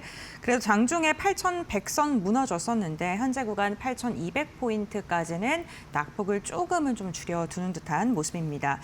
기대했던 젠슨 황이 한국에 왔는데 시장은 크게 눌리고 있고요. 이러한 시장 속에 우리가 어떻게 전략을 세워야 되는지 지금부터 알아보도록 하겠습니다. 파이낸셜 리서치의 박철순 대표와 함께합니다. 안녕하십니까? 네, 안녕하세요. 네, 반갑습니다. 오늘 시장은요, 브로드컴에 대한 실적 전망치 쇼크가 더 크게 작용하고 있는 듯한 모습입니다. 우선 반도체 대형주들 그리고 소부장 관련 기업들 크게 눌리고 있는데요. 전략을 좀 어떻게 세워야 될까요? 이번 주에 사실 브로드컴 관련된 실망에 대한 이슈도 좀 있었지만 뭐 소캠 관련된 이슈도 좀 있다 보니 지금 전반적으로 특히 반도체 투톱도 마찬가지고 소부장 기업들도 상당히 좀 변동성이 큰 상황입니다. 일단 브로드컴 관련된 이슈를 좀 말씀드리면 브로드컴의 이번 실적 발표했을 때 전년 동기 대비해서 분기 실적이 140% 이상 증가하면서 굉장히 좋은 흐름들을 보여주긴 했습니다. 다만 이제 3분기 실적 전망치에 대한 회사 측의 가이던스가 시장 기대치보다 좀 낮아졌기 때문에 이 부분이 조금 시장의 어떤 차익 매물의 빌미로 좀 작용을 했었다라고 생각할 수가 있는데 그렇다라고 해서 브로드컴이 지금 투자를 축소하고 있는 건 절대 아닙니다. 오히려 브로드컴도 계속적으로 이 반도체 칩에 대한 매출을 증가시키기 위해서 계속 투자를 앞당기고 있는 상황이고요. 실질적으로 지금 메모리 공급난이 계속 심화가 되다 보니까 이 회사도 반도체 칩을 만들기 위해서는 계속적으로 우리나라와 같은 메모리를 공급하고 있는 기업들과의 관계가 굉장히 중요하고 이미 올해와 내년치의 메모리 칩은 이미 확보를 한 것으로 CEO가 발표를 했습니다. 거기에 내년까지 3년짜리 공급 계약 같은 경우도 지금 계속 진행을 하고 있다고 말을 했기 때문에 여전히 이 반도체 칩에 대한 관심과 그다음에 확보에 대한 욕심은 남아있다고 볼 수가 있기 때문에 국내 메모리 반도체 기업들 그 밑에 단에 있는 또 소부장 기업들까지도 계속적으로 크게 걱정할 부분들은 분명히 없었다라고 개인적으로 판단하고 있습니다. 그리고 소캠 관련된 이슈도 있었는데 사실 이게 이 베라루빈이 이제 신제품으로 나오기 시작을 할 텐데 엔비디아 측에서 이게 어떻게 보면 베라 CPU 칩과 그다음에 루빈 GPU 칩을 합쳐서 더 성능을 극대화시킨 제품이라고 생각하시면 돼요. 그런데 지금 문제가 되고 있는 건 뭐냐면 엔비디아 측에서 일부 물량들을 소캠 용량을 줄인다라고 발표를 했기 때문에 이것 때문에 이제 전반적으로 그러면 수요가 줄어드는 게 아니냐 이렇게 생각을 하고 있는 건데 물론 이 베라 CPU에 들어가는 소켓 용량을 줄일 수는 있겠지만 결과적으로 이 줄이는 이유는 지금 메모리가 워낙 부족한 상황이다 보니까 이거를 더 용량을 낮춰서 더 많은 제품들을 팔기 위해서라고 보시면 될 것 같습니다. 결과적으로는 이 베라 루빈에 들어가는 베라 루빈 특히나 베라 CPU에 들어가는 LPDDR5X라든지 소캠의 물량은 결과적으로 이 베라 CPU 칩의 수요로 충분히 메꿀 수 있다는 판단이기 때문에 전체적인 시장의 전망치가 다운되지는 않고 있다라고 생각하시면 될 것 같고요. CPU 개수를 더 늘려서 많이 판다라고 한다면 베라 루빈에는 CPU와 그다음에 루빈 GPU가 붙어야 되기 때문에 결과적으로 GPU 수도 늘 수가 있는 거고요. GPU 수가 늘게 된다라고 한다면 여기에 들어가고 있는 우리가 주력하고 있는 HBM4라든지 그 이상단에 있는 신제품들도 계속 수요는 늘 수 있는 가능성이 있기 때문에 지금 뭐 이번에 있었던 소캠 관련된 이슈라든지 용량 감소에 대한 이슈라든지 브로드컴 관련된 이슈는 전체적인 지금 이 메모리 시장의 구조적인 성장을 제한하는 그런 이슈는 좀 아니었다라고 보고 있습니다. 오히려 이번에 이 이슈로 인해서 변동성이 나왔을 때는 매수의 기회로 볼 수 있다라고 보고 있고요. 역시나 지금 반도체 투톱 같은 경우는 계속적으로 이 이익 성장치가 계속 상향 조정되고 있기 때문에 지금의 변동성을 이용해서 천천히 분할로 담아가는 전략도 충분히 우리가 고려해 볼 수 있다라고 말씀을 드릴 수가 있고 소부장단 같은 경우가 사실 어제 엄청나게 급등이 나왔다가 오늘은 또 빠지는 종목들이 상당히 많습니다. 단기 차익 매물들이 나오고 있는데 지금 사실 반도체뿐만이 아니라 많은 섹터들이 지금 밀리고 있는 상황이다 보니까 지금 같이 함께 흔들리고 있다라고 보시면 될 것 같고 그 안에서도 역시나 최근에 조정으로 인해서 밸류에이션 매력이 좀 올라갔던 종목들 그리고 실질적으로 각 분야별로 선도 기업들 예를 들어 시장 점유율 1위라거나 기술력이 글로벌 시장에서 상당히 앞서 있는 기업들 같은 경우는 오늘 강한 시세를 보여주고 있습니다. 한 종목 말씀드리면 어제도 제가 그중에 우리가 봐야 되는 종목 중에 가격적인 부담이 별로 없는 HPSP를 소개해드렸었는데 오늘도 지금 장중에 상당히 급등이 좀 나왔었거든요. 두 자릿수 이상 15%까지 올랐다가 지금 현재는 한 5.89% 정도 상승해주고 있는데 이 회사 같은 경우도 고압수소 어닐린 장비의 수요가 점점 더 늘어나고 있는 상황인데 전 세계 시장 점유율 1위입니다. 그래서 일단 HPSP는 아직도 전고점, 지난달 고점까지의 룸이 좀 열려있는 상황이기 때문에 좀 계속 지켜보시면 좋겠다라고 말씀드리고 오늘 한 종목을 더 말씀드릴 텐데 어제도 살짝 언급을 드렸던 종목입니다. 펨트론입니다. 펨트론 같은 경우가 기존에 이제 반도체 검사 장비로 알려져 있는데 그 중에서도 이제 전자부품 실장 중심의 어떤 검사 장비를 만들었다고 한다면 이제는 반도체 쪽 검사 장비 쪽으로 굉장히 많이 확대를 하고 있는 상황입니다. 우리가 알고 있는 HBM 그러니까 메모리를 적층한 HBM뿐만 아니라 낸드를 적층한 HBF 그다음에 조금 전에 언급드렸던 소캠 이렇게 계속적으로 신제품에 대한 검사 장비 영역을 늘리고 있는 상황이기 때문에 이 모든 걸 대응할 수 있는 검사 장비인 이 회사 같은 경우는 앞으로도 기대감이 좀 많이 높은 상황이다라고 보시면 될 것 같고요. 아무래도 이 반도체 쪽 장비의 평균 판매 단가가 기존의 장비 대비했을 때 훨씬 더 비싸게 팔릴 수가 있기 때문에 수익성도 개선이 될 수 있는 가능성이 굉장히 높다라고 보시면 될 것 같습니다. 실적 같은 경우는 상당히 강하게 반등이 나올 걸로 보고 있는데 올해 영업이익을 한 255억 원 정도까지 보고 있습니다. 그렇다면 전년 동기에 대비해서 무려 699% 거의 700% 가까이 급성장을 하는 거기 때문에 지금과 같이 일단 바닥권에서 올라오고 있는 구간에서는 충분히 잡아볼 만하다. 지금 200일선에서 지지선 만들어지고 있는 상황이거든요. 지금 양봉 만들면서 다시 한번 반등 나올 때는 신규 매수도 한번 고려해 보시면서 전고점이었던 25,000원 또는 지난달 최고점이었죠. 한 3만 원 정도 선까지는 룸이 열려 있다는 판단이기 때문에 1차 25,000원, 2차 3만 원 정도 선으로 보고 한번 매수도 한번 고려해 보시면 좋을 것 같습니다. 네, 알겠습니다. 펨트론에 대한 가격 전략까지 제시를 해주셨고요. 오늘 시장에 좀 기대했던 게 젠슨 황이 한국에 방문을 하는 날인데 좀 반도체 관련된 기업들의 상승이 나타나지 않을까라는 기대를 했었는데 브로드컴의 악재가 조금 더 크게 시장에 반영되고 있는 듯합니다. 그럼에도 불구하고 젠슨 황은 한국에 왔고 여러 가지 일정들을 소화할 것으로 지금 예상이 되어 있는데요. 네이버 의장도 만나고 SK, 현대차, LG 총수들도 다 만나고 하는데 지금 또 이야기가 일각에서 나오는 게 LIG 디펜스 앤 에어로스페이스를 방문할 수도 있다. 이렇게 이야기가 나오고는 있습니다. 만약에 방문하게 된다면 방산 관련된 기업들 어떻게 바라봐야 지는지도 궁금하네요. 일단은 이 로보틱스 사업을 하고 있는 기업들과 엔비디아는 계속 협력 관계가 계속 이어질 수 있는 가능성이 있는데 LIG 디펜스 앤 에어로스페이스 같은 경우가 방산주로만 알려져 있지만 이 회사가 이제 고스트 로보틱스를 인수를 했습니다. 그래서 여기서 실제로 엔비디아 제품들을 사용을 하고 있다 보니까 이미 협력 관계가 이루어져 있는 상태고 특히나 지금 이 LIG 넥슨이었죠. 과거에는 이 회사 같은 경우는 천궁이라든지 이런 것들을 실제로 전쟁에서 많이 사용을 했었잖아요. 여기서 굉장히 많은 데이터를 쌓아왔던 기업이기 때문에 엔비디아 측에서도 상당히 협력을 하기 좋은 그런 기술력을 갖고 있고 그다음에 데이터들을 많이 모아놓은 섹터라고 보시면 될 것 같습니다. 그래서 뭐 방문을 한다라고 한다면 굉장히 좋을 걸로 보고 있고 특별히 우리나라 방산주 지금 오늘 시장 대비는 그래도 잘 상위권 종목들은 잘 버텨주고 있는 모습인데 최근에 조정이 좀 많이 나왔다 보니까 가격적인 메리트도 많이 부각이 되고 있습니다. 우리나라 지금 방산 기업들 같은 경우 K방산 같은 경우는 일단 납기일에서 상당히 강점을 가지고 있다라고 보시면 될 것 같고 추가적으로 일단 계속적으로 이 무기의 기술력에 대한 부분들이 검증이 되고 있습니다. 실제로 전쟁에서 사용이 되면서 K 무기가 이렇게까지 성능이 좋았나라고 세상을 놀라갈 정도로 상당한 지금 기술력과 그리고 납기일을 갖고 있는 상태이기 때문에 추가 수준 계속 들어올 수 있는 상황이고요. 수출 지역은 계속적으로 지금도 늘어나고 있는 상태. 거기다가 각국의 이 국방비가 증액 기조가 계속 이어지고 있는 상황이기 때문에 전쟁이 끝난다고 하더라도 무기 재고 확충 수요가 나올 수가 있기 때문에 역시나 방산주는 계속 추가적인 수출 소식이 들리면서 추가적인 반등을 시도할 수 있을 걸로 보고 있습니다. 그래서 일단 방산 빅4 기업들 같은 경우는 계속 보셔야 될 것 같고 방산 빅4 같은 경우 수주 잔고가 지금 벌써 120조가 넘습니다. 엄청난 수주 잔고를 쌓아놨기 때문에 최소 3년 이상의 일감이 있어서 실적에 대한 걱정이 별로 없는 그런 섹터라고 보시면 됩니다. 그래서 눌림목이 나올 때마다 꼭 공략을 해볼 수 있는 대표 섹터 중에 하나이기 때문에 방산주 계속 보시면 좋을 것 같고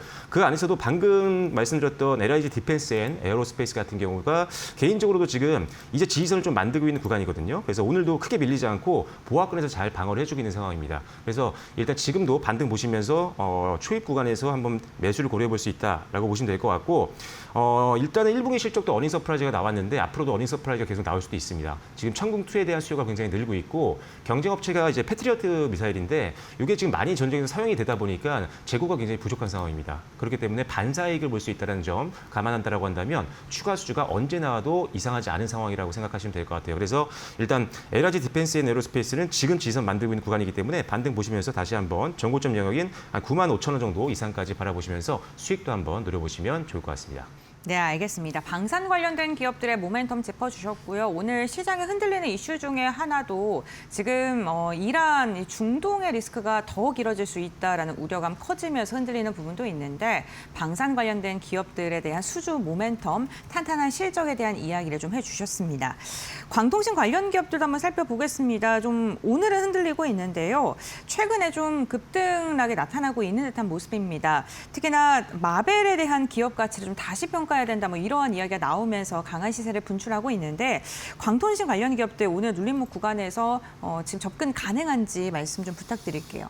일단 종목별로 이제 기술적인 부분들은 이제 체크를 해야 되겠지만 지금 광통신 쪽은 단기적인 테마로 보기는 좀 어려울 것 같아요. 일단 지금 조금 전에 언급해 주신 것처럼 이 마벨 테크놀로지가 급등이 나왔는데 이 엔비디아의 이제 제인스랑 CEO가 1조 달러 정도의 가치가 이 회사의 가치다라고 언급을 해줄 정도로 굉장히 높게 평가를 하고 있습니다.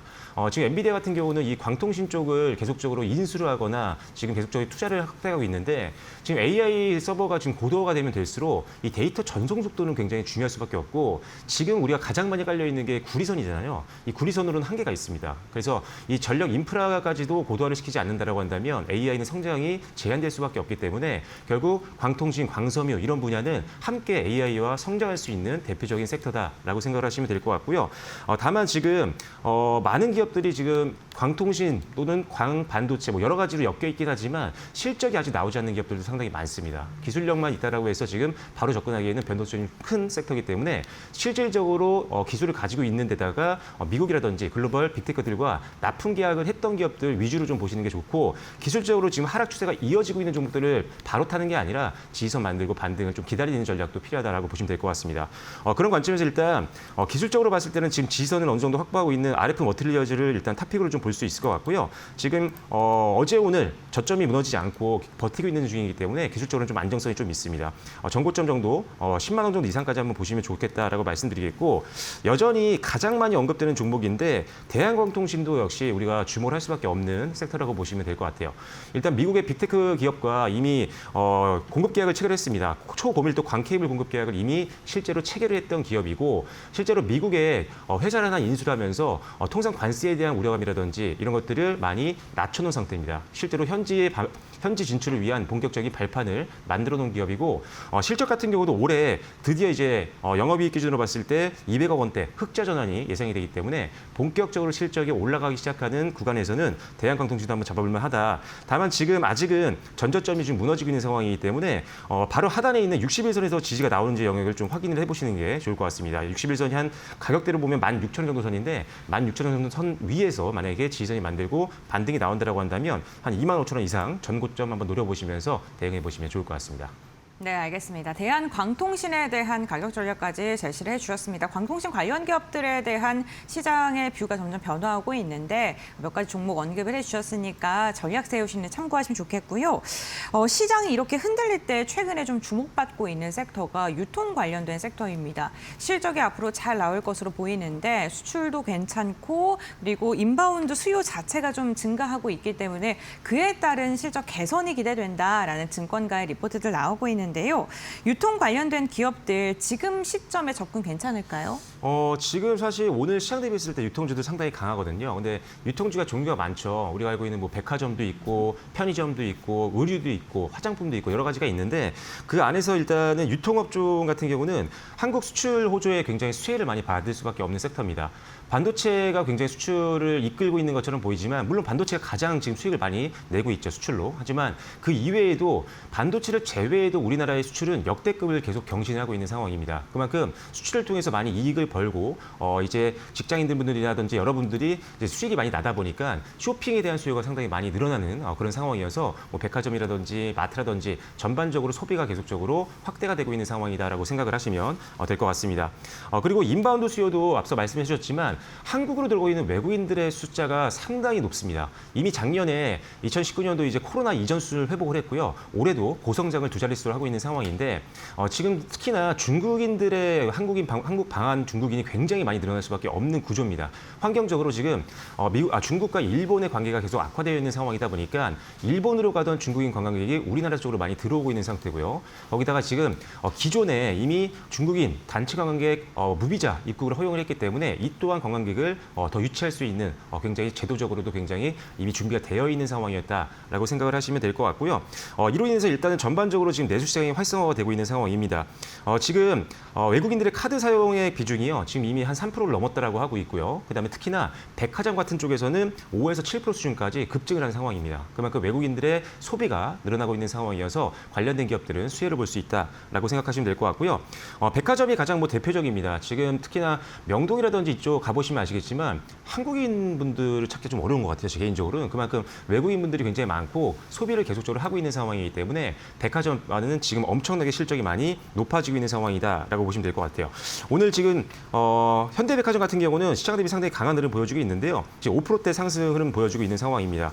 한 16만 원 동선까지 좀 룸을 열어놓으시고 지금 이제 아직 꺾이지 않은 종목이기 때문에 조금 더 상방을 좀 열어놓으시고 수익을 극대화시키는 전략이 좀 필요하다라고 말씀드리겠고 외국인 관광객들이 많이 늘어나다 보니까 그리고 소비가 진작이 되고 저녁 모임이 많아지다 보니까 지금 편의점 이용하는 야간 고객 수도 상당히 많이 늘고 있는 상황입니다. 그래서 리테일 쪽 관련된 기업들 대다수 오늘 좋은 흐름 보여주고 있는데 GS 리테일도 오늘 전거래일 대비해서 한 2% 정도 상승하면서 좋은 흐름 보여주고 있고 최근에 조정을 좀 받았었지만 일단은 지금 중장기 이평선까지 내려온 상황이기 때문에 반등이 나온다라고 한다면 일단 잡아볼 만하다라는 점 참고하시면 될 것 같고 리테일 종목 하나 더 있죠. BGF 리테일도 한번 보시면 오늘 역시나 지금 강보합권에서 잘 버텨주고 있는 모습입니다. 전고점 다시 한번 시도할 수 있는 종목이니까요. 전고점이 한 14만 5천 원 정도 선인데 이 정도 선까지 한번 반등 보시면서 노려보시면 좋겠다라고 말씀드리겠고 유통 쪽에 하나 더 말씀드리면 글로벌 텍스프리 같은 경우도 상당히 좋습니다.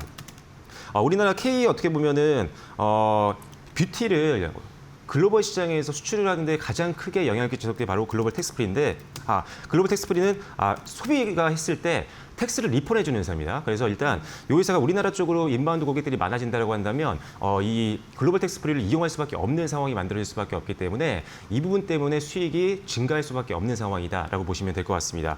그래서 지금 차트 한번 보여드리면 오늘도 한 3.5% 정도 상승을 보여주고 있는데 계속 지켜주고 있는 지선이 있습니다. 한 4,000원대 초반선에서 계속 지지선을 만들고 반등 흐름이 반복이 되고 있는 형국이기 때문에 지금처럼 지지선에서 반등이 나온 초입 구간에서는 전고점 한번 노려볼 수 있을 것 같습니다. 5,000원 5,500원에서 6,000원 정도 선까지 한번 룸이 열려 있으니까 이 종목도 한번 유통 수혜주로 한번 보시면 좋을 것 같습니다.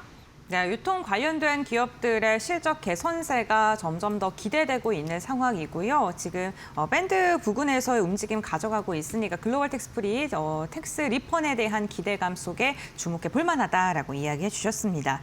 그 제약바이오 관련된 기업들의 분위기도 한번 살펴봐야 될 것 같은데 제약바이오들의 종목들은요, 뭐 전체적인 분위기가 좋아지고 있는 것보다는 임상에 대한 기대감 있는 일부 종목을 중심으로 해서 종목별 장세가 펼쳐지고 있는 듯한 모습입니다. 그렇다면 이 투자자들 입장에서 제약바이오 좀 선택하고 싶은데 종목 선별에 어려움을 겪고 계신 분들도 있으실 것 같아서요. 어떻게 좀 선택하면 좋을까요?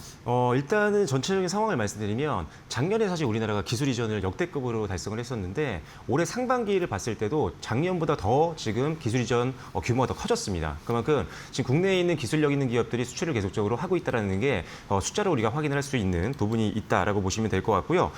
그리고 일단 어느 정도 유효성과 안정성이 검증된 기술을 갖고 있는 기업들 같은 경우는 글로벌 빅파마가 지금 계속적으로 관심을 보이고 있는 상태입니다. 글로벌 빅파마는 미래 성장 동력을 미리 확보하기 위해서 어느 정도 개발이 완료된 것들을 큰 자본을 투자해서 사오는 경우가 굉장히 많거든요. 그래서 올해도 굉장히 많은 기술 이전이 실제로 이루어졌다라는 점 참고하시면 좋을 것 같고, 그다음에 정부의 지원금 기대감이 굉장히 높아지고 있는 상황입니다. 국민성장펀드 쪽에서도 제약바이오 쪽으로 향후 5년 동안 한 10조 원 이상의 자금이 흘러들어올 걸로 보고 있는 상황이고, 임상 3상 특화펀드도 한 1,500원 정도 추진을 하고 있는 상황이기 때문에 여기서도 자금이 들어올 수 있다라는 점, 그리고 K바이오 백신펀드도 기존보다 더 강화할 것으로 지금 예상을 하고 있습니다. 지금 조 단위까지 올릴 걸로 예상을 하고 있기 때문에 그렇다고 한다면 지금 국민성장펀드와 바이오 백신 펀드, 그다음에 임상 3상 특화펀드 요거를 합산하면은 지금 12조 7천억 원이 넘어가는 정도의 자금이 이기 때문에 이런 것들이 꾸준히 들어온다라고 한다면 제약바이오 수급에도 상당히 안정성을 보고할 수가 있기 때문에 이런 정책적인 지원도 상당히 기대감이 높은 상황이다라고 보시면 될 것 같고요. 그 안에서도 지금 가장 기대감이 있는 건요, 6월 달에 바이오 USA에 참여하는 기업들일 것 같습니다. 학회 임상 기대감이 있는데 여기서 임상 발표를 앞두고 있는 기업들 같은 경우는 실제로 기술 이전이 많이 이루어지는 학회이기 때문에 시장에서 이벤트성 자금이 들어올 가능성이 높습니다. 가장 기대가 되는 부분들은 일동제약, D&D 파마텍, 지아 이노베이션 이런 기업들인데 D&D 파마텍이 지난번 임상 최근에 유럽 간학회에서 굉장히 경쟁 대비 훨씬 더 좋은 우월한 임상 결과를 발표했기 때문에 다시 한번 이벤트성 자금이 들어오면서 바이오 USA 전에도 한번 급등이 좀 나올 수 있을 가능성이 있습니다. 그래서 D&D 파마텍을 탑픽으로 말씀드리겠고요. 단기적인 목표가는 11만 원 정도 제시드릴 테니까 참고하시면 좋을 것 같습니다. 네, 알겠습니다. 오늘 박철순 대표와 함께 흔들리는 시장 속에 우리가 어떠한 섹터를 바라봐야 되는지 관련된 전략을 나눠봤습니다. 제약바이오 관련 기업들 종목 선별할 수 있는 팁까지 전해드렸으니까요. 참고해 보시면 좋을 것 같고요. 오늘 말씀은 여기까지 듣도록 하겠습니다. 고맙습니다.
엔비디아 최고 경영자 젠슨 황이 5일 전세기로 전격 방한한다. 그는 입국 직후 서울 홍대의 한 고깃집으로 이동해 한국 재계 거두들과 삼겹살 회동을 가진다. 이 자리에는 최태원 SK 회장, 구광모 LG 회장, 이혜진 네이버 의장이 참석한다. 이번 형님 회동의 식사비는 네이버 단말기를 통해 이혜진 의장이 직접 결제할 것으로 알려졌다. 정의선 현대차 회장 역시 막판까지 참석 여부를 논의 중이라고 전해졌다. 젠슨 황의 파격 행보는 주말에도 이어질 전망이다. 7일에는 김택진 NC 대표를 만난 뒤 뒤 잠실구장 마운드에 올라 프로야구 시구자로 나선다. 두상으로 박정원 회장이 시타자로 맞대결을 펼치며 현장에서 로보틱스 협력까지 논의할 계획이다. 다음 주 젠슨황은 LG 여의도 사옥과 현대차 양재 본사를 잇따라 방문해 피지컬 AI 동맹을 구체화한다. 특히 네이버 첨단 사옥에서는 글로벌 AI 팩토리 투자 협약에 최종 서명할 예정이다.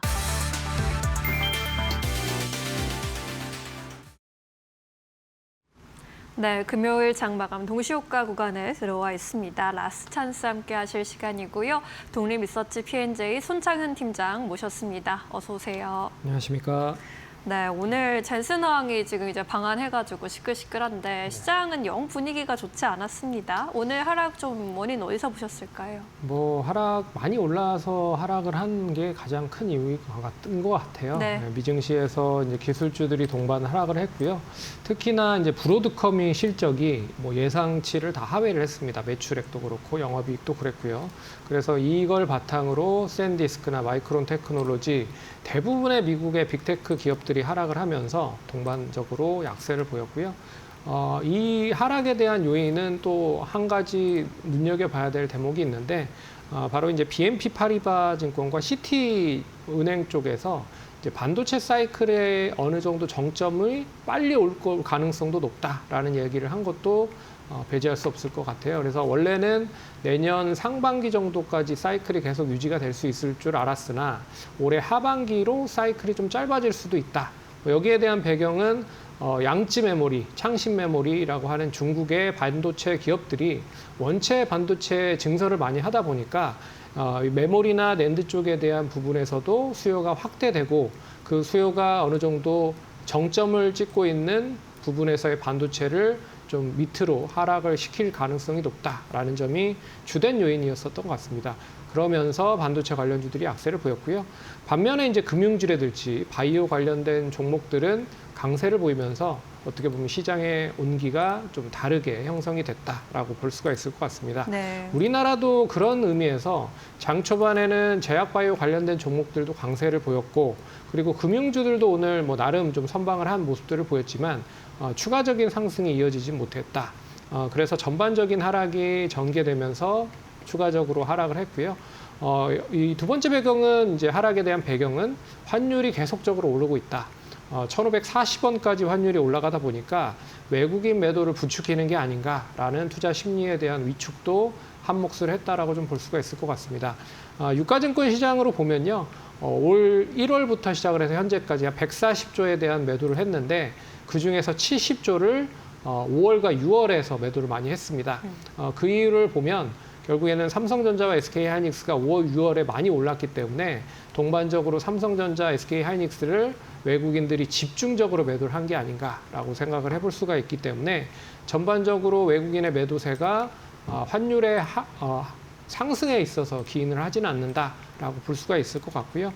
다만 이제 우리나라 입장에서 한국은행이 7월에 금리 인상을 한다라는 전제 조건 그리고 이란 전쟁이 어느 정도 종전으로 다가가고 있어서 그러면 물가가 안정이 되고 원자재 가격이 하락을 하면서 달러 인덱스가 다시 좀 100 이하로 떨어진다라고 보면 다시 환율이 어느 정도 안정될 수 있는 기반을 만들어 놓을 수 있지 않을까 그렇게 보고 있어서 환율에 대한 영향은 크지 않을 가능성이 높다라고 볼 수가 있지만 매크로적인 변수가 부담이 되는 그런 시점으로 하락을 부추기고 있다라고 생각을 해볼 수 있을 것 같습니다. 마지막으로는 앞에서 얘기해드렸지만 지수 방어적인 성격을 지니고 있는 종목들이 오늘 상당히 좀 선방을 했다. 그래서 오늘 AI 밸류 체인에 있는 종목들 대부분의 종목들이 약세를 보였습니다. 네. 뭐 로봇이라든지 그리고 반도체 관련된 종목들, 전선 인프라 쪽 관련된 종목들까지 대부분 약세를 보였지만 오늘 특히 좀 강세를 보였었던 섹터 중에 좀 우호적으로 봐야 되는 부분은 은행 쪽이 나름 좀 선방을 했어요. 뭐 KB금융이라든지 뭐 신한지주 그리고 하나금융지주나 우리금융지주 같은 금융지주들이 강세를 보였다라는 점 그거는 금리 인상에 대한 가능성도 배제를 할 수 없는 시점이 된 게 아닌가라고 생각을 해볼 수 있을 것 같고요.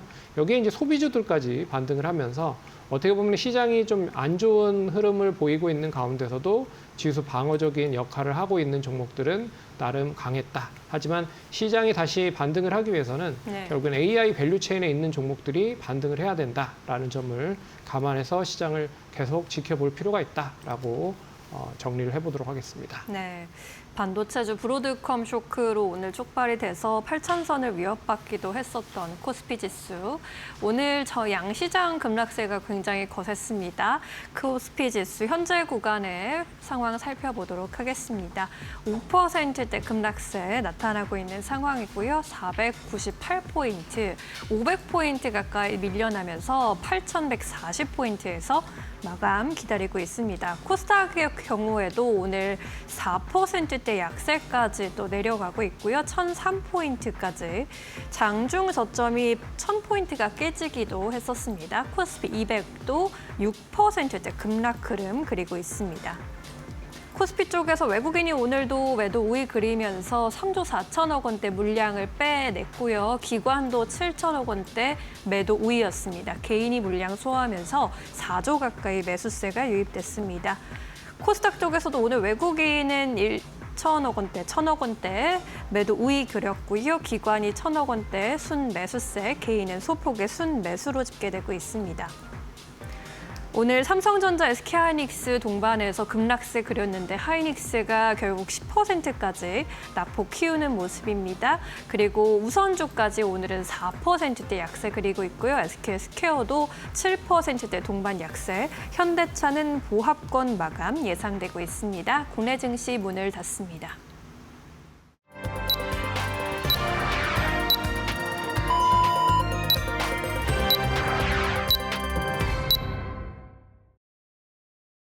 네, 금요일장 우리 시장 마무리가 됐습니다. 오늘 국내 증시는 양시장 강한 하락, 변동성이 나타났던 하루였는데요. 미국의 반도체 악재가 국내 증시를 뒤흔들었던 하루이기도 합니다. 환율에 대한 부담감, 외국인의 줄매도가 지속되는 가운데 어떠한 종목들이 그래도 시장 대비 선방을 해줬는지 트레이딩 뷰를 통해서 알아보시죠. 네, 오늘 우선 삼성전자와 SK하이닉스는 일제히 급락세를 유지하면서 마감을 했습니다. 브로드컴의 3분기 매출 전망치가 시장 기대치를 밑돌면서 AI에 대한 우려가 우리 시장까지 이어진 건데요. 하이닉스는 10%에 가까운 하락세가 삼성전자도 6%가량의 내림세, 그리고 삼성전자, 하이닉스 함께 움직였었던 지주사들도 일제히 오늘은 낙폭을 그리면서 마감을 했습니다. 2차 전지 관련된 기업도 오늘 삼성, SDI가 6%가량 빠지면서 조정을 깊게 받았는데요. 전기차에 대한 둔화 우려가 또다시 불거지면서 2차 전지도 전반적으로 분위기가 좋지는 않았습니다. 다만 삼성전기는 오늘 2% 넘게 상승했는데요. 탈중국에 대한 세계적인 기조 속에 삼성전기가 수혜를 받을 수도 있다라는 증권가의 분석이 더해지면서 오늘 시장 대비 굉장히 선방해주는 모습이 나타나기도 했습니다. 그리고 시가총액 상위 종목 가운데 눈에 띄었던 종목은 현대차입니다. 장중에는 상승 시도를 하기도 했고요. 결국에는 보합권 수준에서 마무리하는 데 성공하기도 했습니다. 오늘 젠슨황 엔비디아 CEO가 방한을 했고 지금 저녁에는 삼겹살 회동이 지금 예정되어 있는 가운데 전반적으로 차익 매도 물량이 거세게 나왔고요. 현대차만 버텨주는 모습이 나타나기도 했었습니다. 크래프톤은 오늘 1%가량 상승했는데요. 게임주들에 대한 기대감, 젠슨황 이슈가 조금은 영향을 주고 있는 듯하고요. 금융 지주사들이 전반적으로 상승하면서 마감했습니다. 홍콩 ELS에 대한 과징금이 절반 이상으로 줄어들었다라는 소식이 전해지면서 오늘 금융사들의 움직임이 굉장히 좋았다는 점, 그리고 경기 방어주 역할도 해줬습니다. 전력설비 그리고 오늘 전반적으로 오늘 중공업 관련된 기업들도 빠졌고 의약품 쪽에서도 한 걸음 쉬어가는 분위기 나타나면서 대부분의 종목들이 오늘 깊은 조정을 받았던 하루였습니다. 다음으로는 코스닥 함께 살펴보시죠. 네, 오늘 코스닥 2차 전지 기업들 일제히 내림세를 그리면서 마감했습니다. 에코프로 그룹주들이 8%가량 빠졌고요. 오늘 반도체 소부장 일부 종목은 고개를 들어 올렸습니다. PSK가 어제는 좀 강하게 하락을 했었는데 오늘은 10%가량의 상승력. 원익 IPS도 오늘 4%가량 오름세가 나타났는데요. 다만 대부분의 반도체 소부장 기업들이 조정받았다는 점은 오늘 시장에는 부담으로 나왔습니다. 로봇 관련된 기업들도 빠졌고요. 그리고 대한광통신과 같이 관통신 기업들, 여기에다가 리노공업, ISC까지도 일제히 오늘은 조정을 받는 모습이었고요. 기판 관련해서는 삼성전기는 상승했는데 심택 같은 경우 9%가량 하락을 하기도 했습니다. 제약바이오 기업들도 오늘 파랗게 질린 모습이 나오기도 했습니다. 알테오젠, 삼천당제약, 그리고 ABL 바이오 일제히 하락했지만 LNC 바이오, 리투오 관련된 기업이죠. 오늘 2%가 넘는 상승세 보여주면서 지수 대비 선방한 모습이 나타나기도 했습니다. 게임주들도 일부 종목은 좀 반등을 하는 듯한 모습 보였는데 펄어비스는 오늘 하락을 하는 모습이었고요. 실리콘투, 우리기술과 같이 오늘 원전 관련된 기업들, 화장품 기업들도 일제히 조정받으면서 전반적으로 시장에서 매물이 출회가 되면서 지수 자체가 부담감을 느꼈고 종목도 대부분을 하락했다는 점 참고해 보시면 좋겠습니다. 이렇게 마감 종목별 상황 알아봤고요. 그렇다면 지수는 어떻게 마감됐는지 살펴보겠습니다. 신민영 앵커 전해주시죠. 네, 6월의 첫 주 오늘 금요일은 검은 금요일로 헤드라인이 보이고 있습니다. 코스피와 코스닥이 동반 4에서 5% 급락세를 나타낸 건데요. 코스피가 5%대 급락세 나타냈습니다. 전거래일 대비 478포인트 급락하면서 8,160포인트에 마감 지었습니다. 코스닥의 경우에도 4.5% 급락세 나타냈고요. 47포인트 전거래일 대비 하락했습니다. 1,002.44에 마감 지었습니다. 코스피 200의 경우에도 마이너스 5%대 흐름이었습니다. 환율이 오늘 또 10원 가까이 급등하면서 부담을 주었습니다. 1,539원 10전에 마감하는 모습입니다. 오늘 코스피 지수 일증 흐름 보시면 급락 출발한 이후로 장중에 8,038포인트까지 저점을 낮추는 모습 확인됐습니다. 장중 고점도 8,382포인트로 오늘 하방이 좀 상방 하방이 막힌 모습이 나타났고요. 8,160선에서 마감 지었습니다. 코스닥의 경우에도 비슷한 흐름이었고요. 장중 급락하면서 1,000선이 붕괴되기도 했습니다. 992포인트까지 저점 낮추는 모습 확인됐습니다.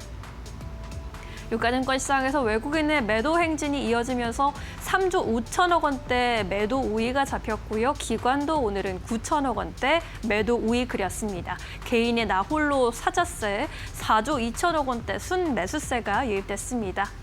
코스닥 쪽에서도 오늘 외국인이 순매도를 선택했고요. 1,700억 원대 매도 우위로 잡혔습니다. 반면에 기관이 1,400억 원대 매수 우위로 지수 하단 잡아줬고요. 개인도 소폭의 매수 우위를 나타냈습니다.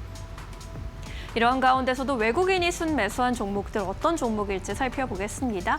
오늘 급락했던 SK스퀘어, 그래도 외국인의 순매수세는 이어졌고요. LG이노텍의 경우에도 최근에 급락을 매수 기회로 삼아야 한다는 증권사 분석이 나왔습니다. 목표 주가 200만 원까지 상향하는 가운데 주가 흐름 양호하게 나타났습니다. KB금융과 삼성화재 같은 금융주 쪽으로도 매기가 쏠렸는데요. 반도체 중심의 쏠림 현상이 해소되면서 상대적으로 실적 안정성을 갖고 있는 금융주 쪽으로 수급이 옮겨가는 모습이었습니다. HD 현대중공업까지 외국인 리스트에 이름을 올렸습니다. 코스닥 쪽에서는 HPSP, 그리고 서진시스템, 두산테스나 같은 반도체 종목들 자리했고요. 로보스타와 현대모백스 같은 로봇모멘텀 있는 일부 종목들 외국인의 순매수세 받아갔습니다. HD 현대중공업 살펴보겠습니다. 오늘 모처럼 주가가 빨간불을 켜면서 상승 전환했습니다. 그리스 최대 조선사와 업무 협약, MOU 체결 소식이 전해지기도 했고요. 여기에 더해서 소형 모듈 원자료 SMR 관련해서 선박의 포트폴리오를 다변화하고 있다는 긍정적인 분석을 받아갔습니다. 오늘 장 초반에 67만 9천 원까지 고점 터치하기도 했고요. 모처럼 반등하면서 2%대 강세로 마감 지었습니다. 66만 4천 원에 종가 체결했습니다. 이어서 오늘 기관이 선택한 종목들입니다. 삼성전기가 4거래일 만에 상승 전환했고요. 증권사에서 여전히 실적 전망 긍정적으로 바라보고 있는 상황입니다. 이 밖에 금융주들 줄줄이 올라와 있습니다. KB금융, 한국금융지주, 신한지주까지 리스트에 올라왔고요. SK텔레콤까지 오늘 기관의 순매수세 이어졌습니다. 코스닥 종목도 이번 주 내내 비슷한 종목들이 이름을 올리고 있습니다. D&D 파마텍으로도 기관의 수급 집중되고 있고요. 반도체 종목들 원익 IPS, 테스와 PSK홀딩스, 테크인 같은 종목들 이름 올리고 있습니다. 어제 상한가로 마감했던 테스가 오늘도 추가적으로 상승하면서 어려운 시장 안에서도 상승의 연속성을 보여줬습니다. SK 하이닉스 향으로 212억 원 규모의 반도체 제조 장비 공급 계약 소식을 오늘 공시로 알리기도 했고요.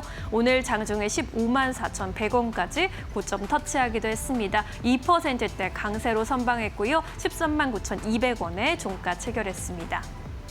오늘도 수급이 몰린 종목들 위주로 점검해 보셨고요. 오늘 시장 정리하면서 또 알아봐야 할 포인트들 고은별 앵커와 함께 정리해 보시죠. 파이널 포인트 3가지 알아보겠습니다. 먼저 첫 번째는 오늘 우리 시장의 급락세를 선정을 했습니다. 유가증권 시장이 올해에만 21번째 사이드카가 발동을 했는데요. 매도가 10번, 매수가 11번 발동이 될 정도로 굉장히 변동성이 극심했던 한 해였습니다. 오늘 역시나 흔들림이 굉장히 심했었는데요. 역시나 환율에 대한 부담감이 외국인의 이탈로 이어졌다는 게 가장 크게 작용을 했습니다. 원달러 환율이 장중에 1,540원을 돌파하기도 했는데요. 이는 2009년 3월 이후 최고치를 기록한 것이고요. 이렇게 환율의 급등세가 이어지면서 외국인은 오늘도 코스피에서 팔자세를 선택을 했습니다. 무려 20거래일 연속 외국인의 이탈이 지속적으로 나오고 있는데요. 반도체 대형주를 중심으로 이탈이 나오면서 오늘 시장 자체가 강하게 눌렸다는 점 참고해 보시죠. 두 번째 포인트입니다. 이러한 시장의 어수선한 시장 속에서도 젠슨항은 한국에 왔습니다.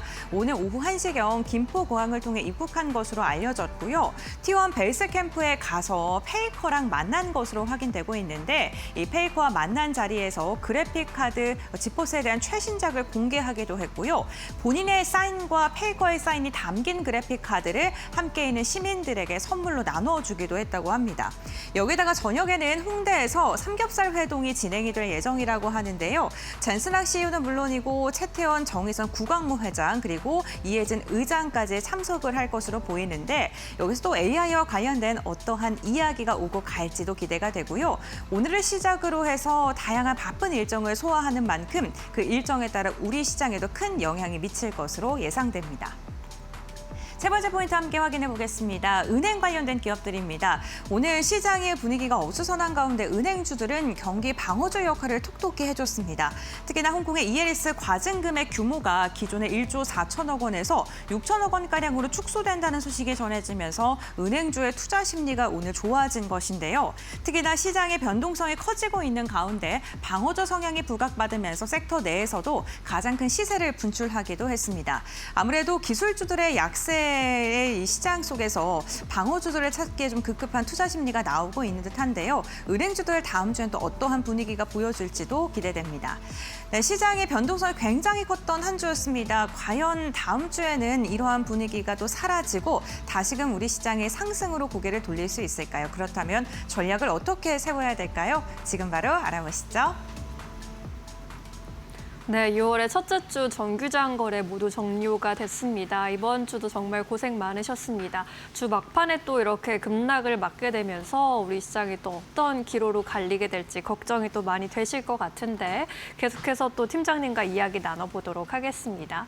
젠슨항 이야기가 정말 모든 헤드라인을 지금 장식하고 있기는 한데 주말 사이에 또 뉴스 체크해봐야 할 것 같기도 하고요. 다음 주는 시장 포인트 어떻게 보고 계십니까? 아무래도 미증시가 이제 조정을 받았긴 했는데 장막판에는 어느 정도 하락이 좀 진정이 되면서 낙폭을 많이 줄였습니다. 근데 우리 시장은 낙폭을 못 줄였다라는 의미. 그러면 미증시에서 빅테크 기업들이 얼마만큼 강세로 좀 전환이 되면서 상승으로 이어가는지를 좀 눈여겨봐야 될 것 같다. 그래서 오늘 특히나 많이 떨어진, 그러니까 어제 저녁이죠. 많이 떨어진 미국 기업들에 대한 그런 기술적 반등이 오늘 이어진다라고 보면 제가 뭐 개인적으로 생각했을 때는 우리 시장도 기술적 반등이 다음 주 월요일에는 나오지 않을까라는 기대감을 좀 해볼 수 있을 것 같고요. 네. 그리고 두 번째는 이제 외국인의 방향성, 여전히 외국인들이 수급에 대한 방향성을 계속적으로 관찰을 하실 필요가 있을 것 같습니다.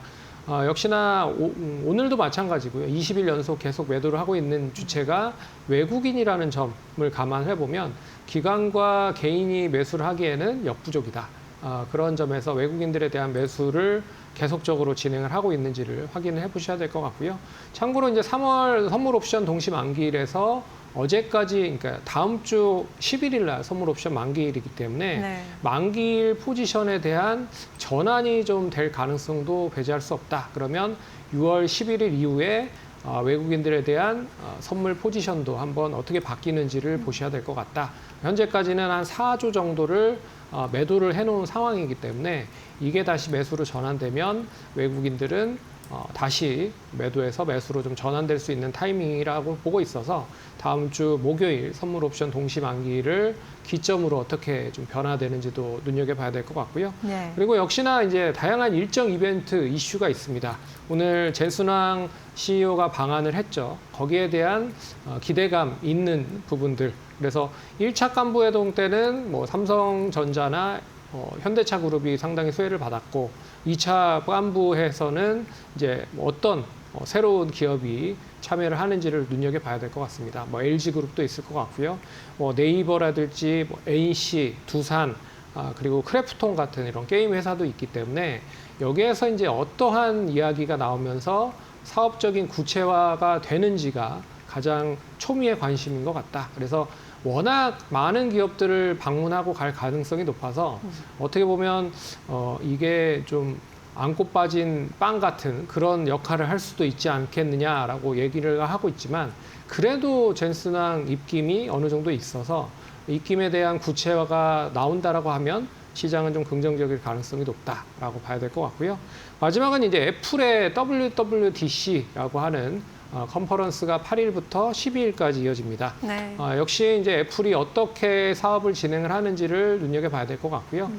일단 뭐 에이직 반도체, 주문형 반도체를 계속 만들고 있는데 이 부분을 다른 쪽으로 이제 전환할 수 있는 것도 확인을 해봐야 될 것 같다. 그러면 뭐 삼성이라든지 이런 파운드리 쪽에 대한 부분에 조금 더 이슈가 될 가능성도 높아서 관심 있게 봐야 될 것 같고요.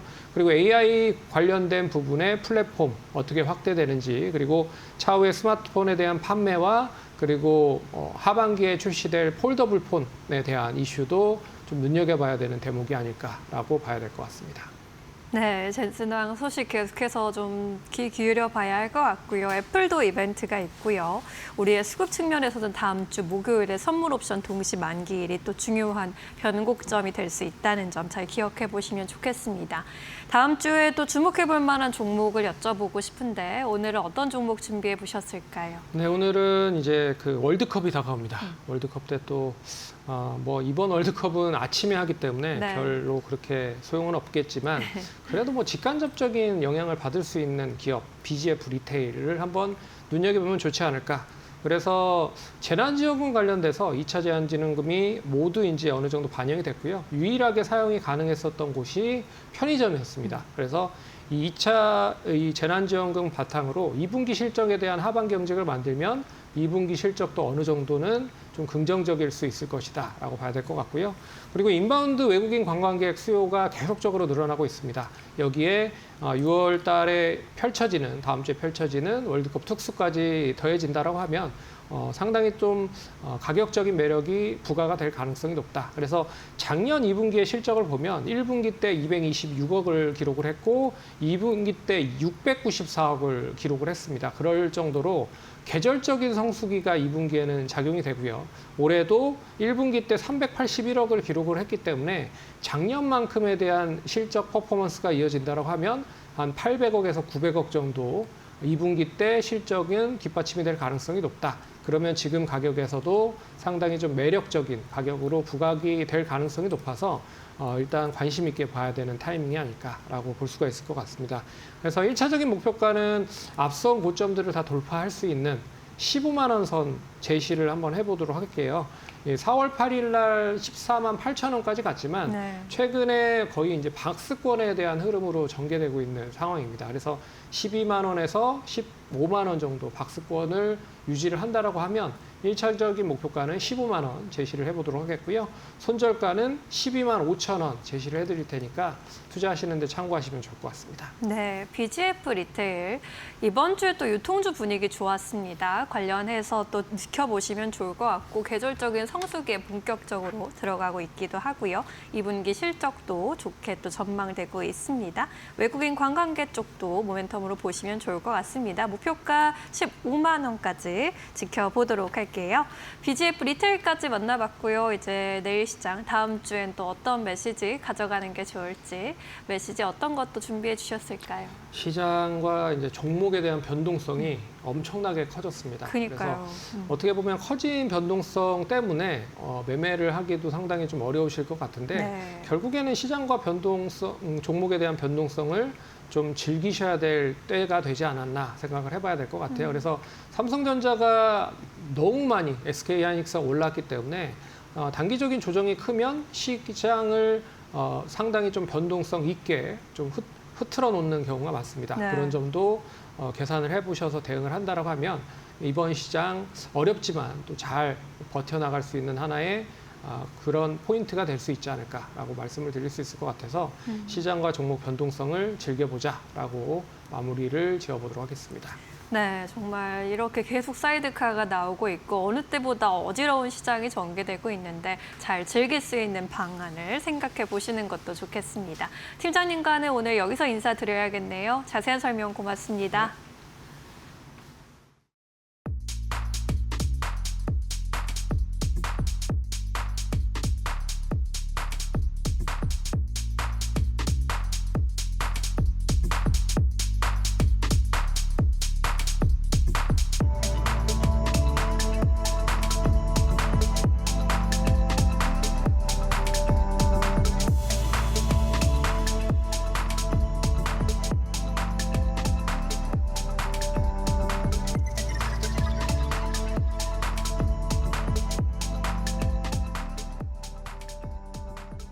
오늘 저희가 준비한 소식은 여기까지입니다. 저희는 주말 쉬고 다음 주 월요일 2시에 인사드리겠습니다. 함께해 주신 여러분 고맙습니다. 마감은 언제나 파이널 샷.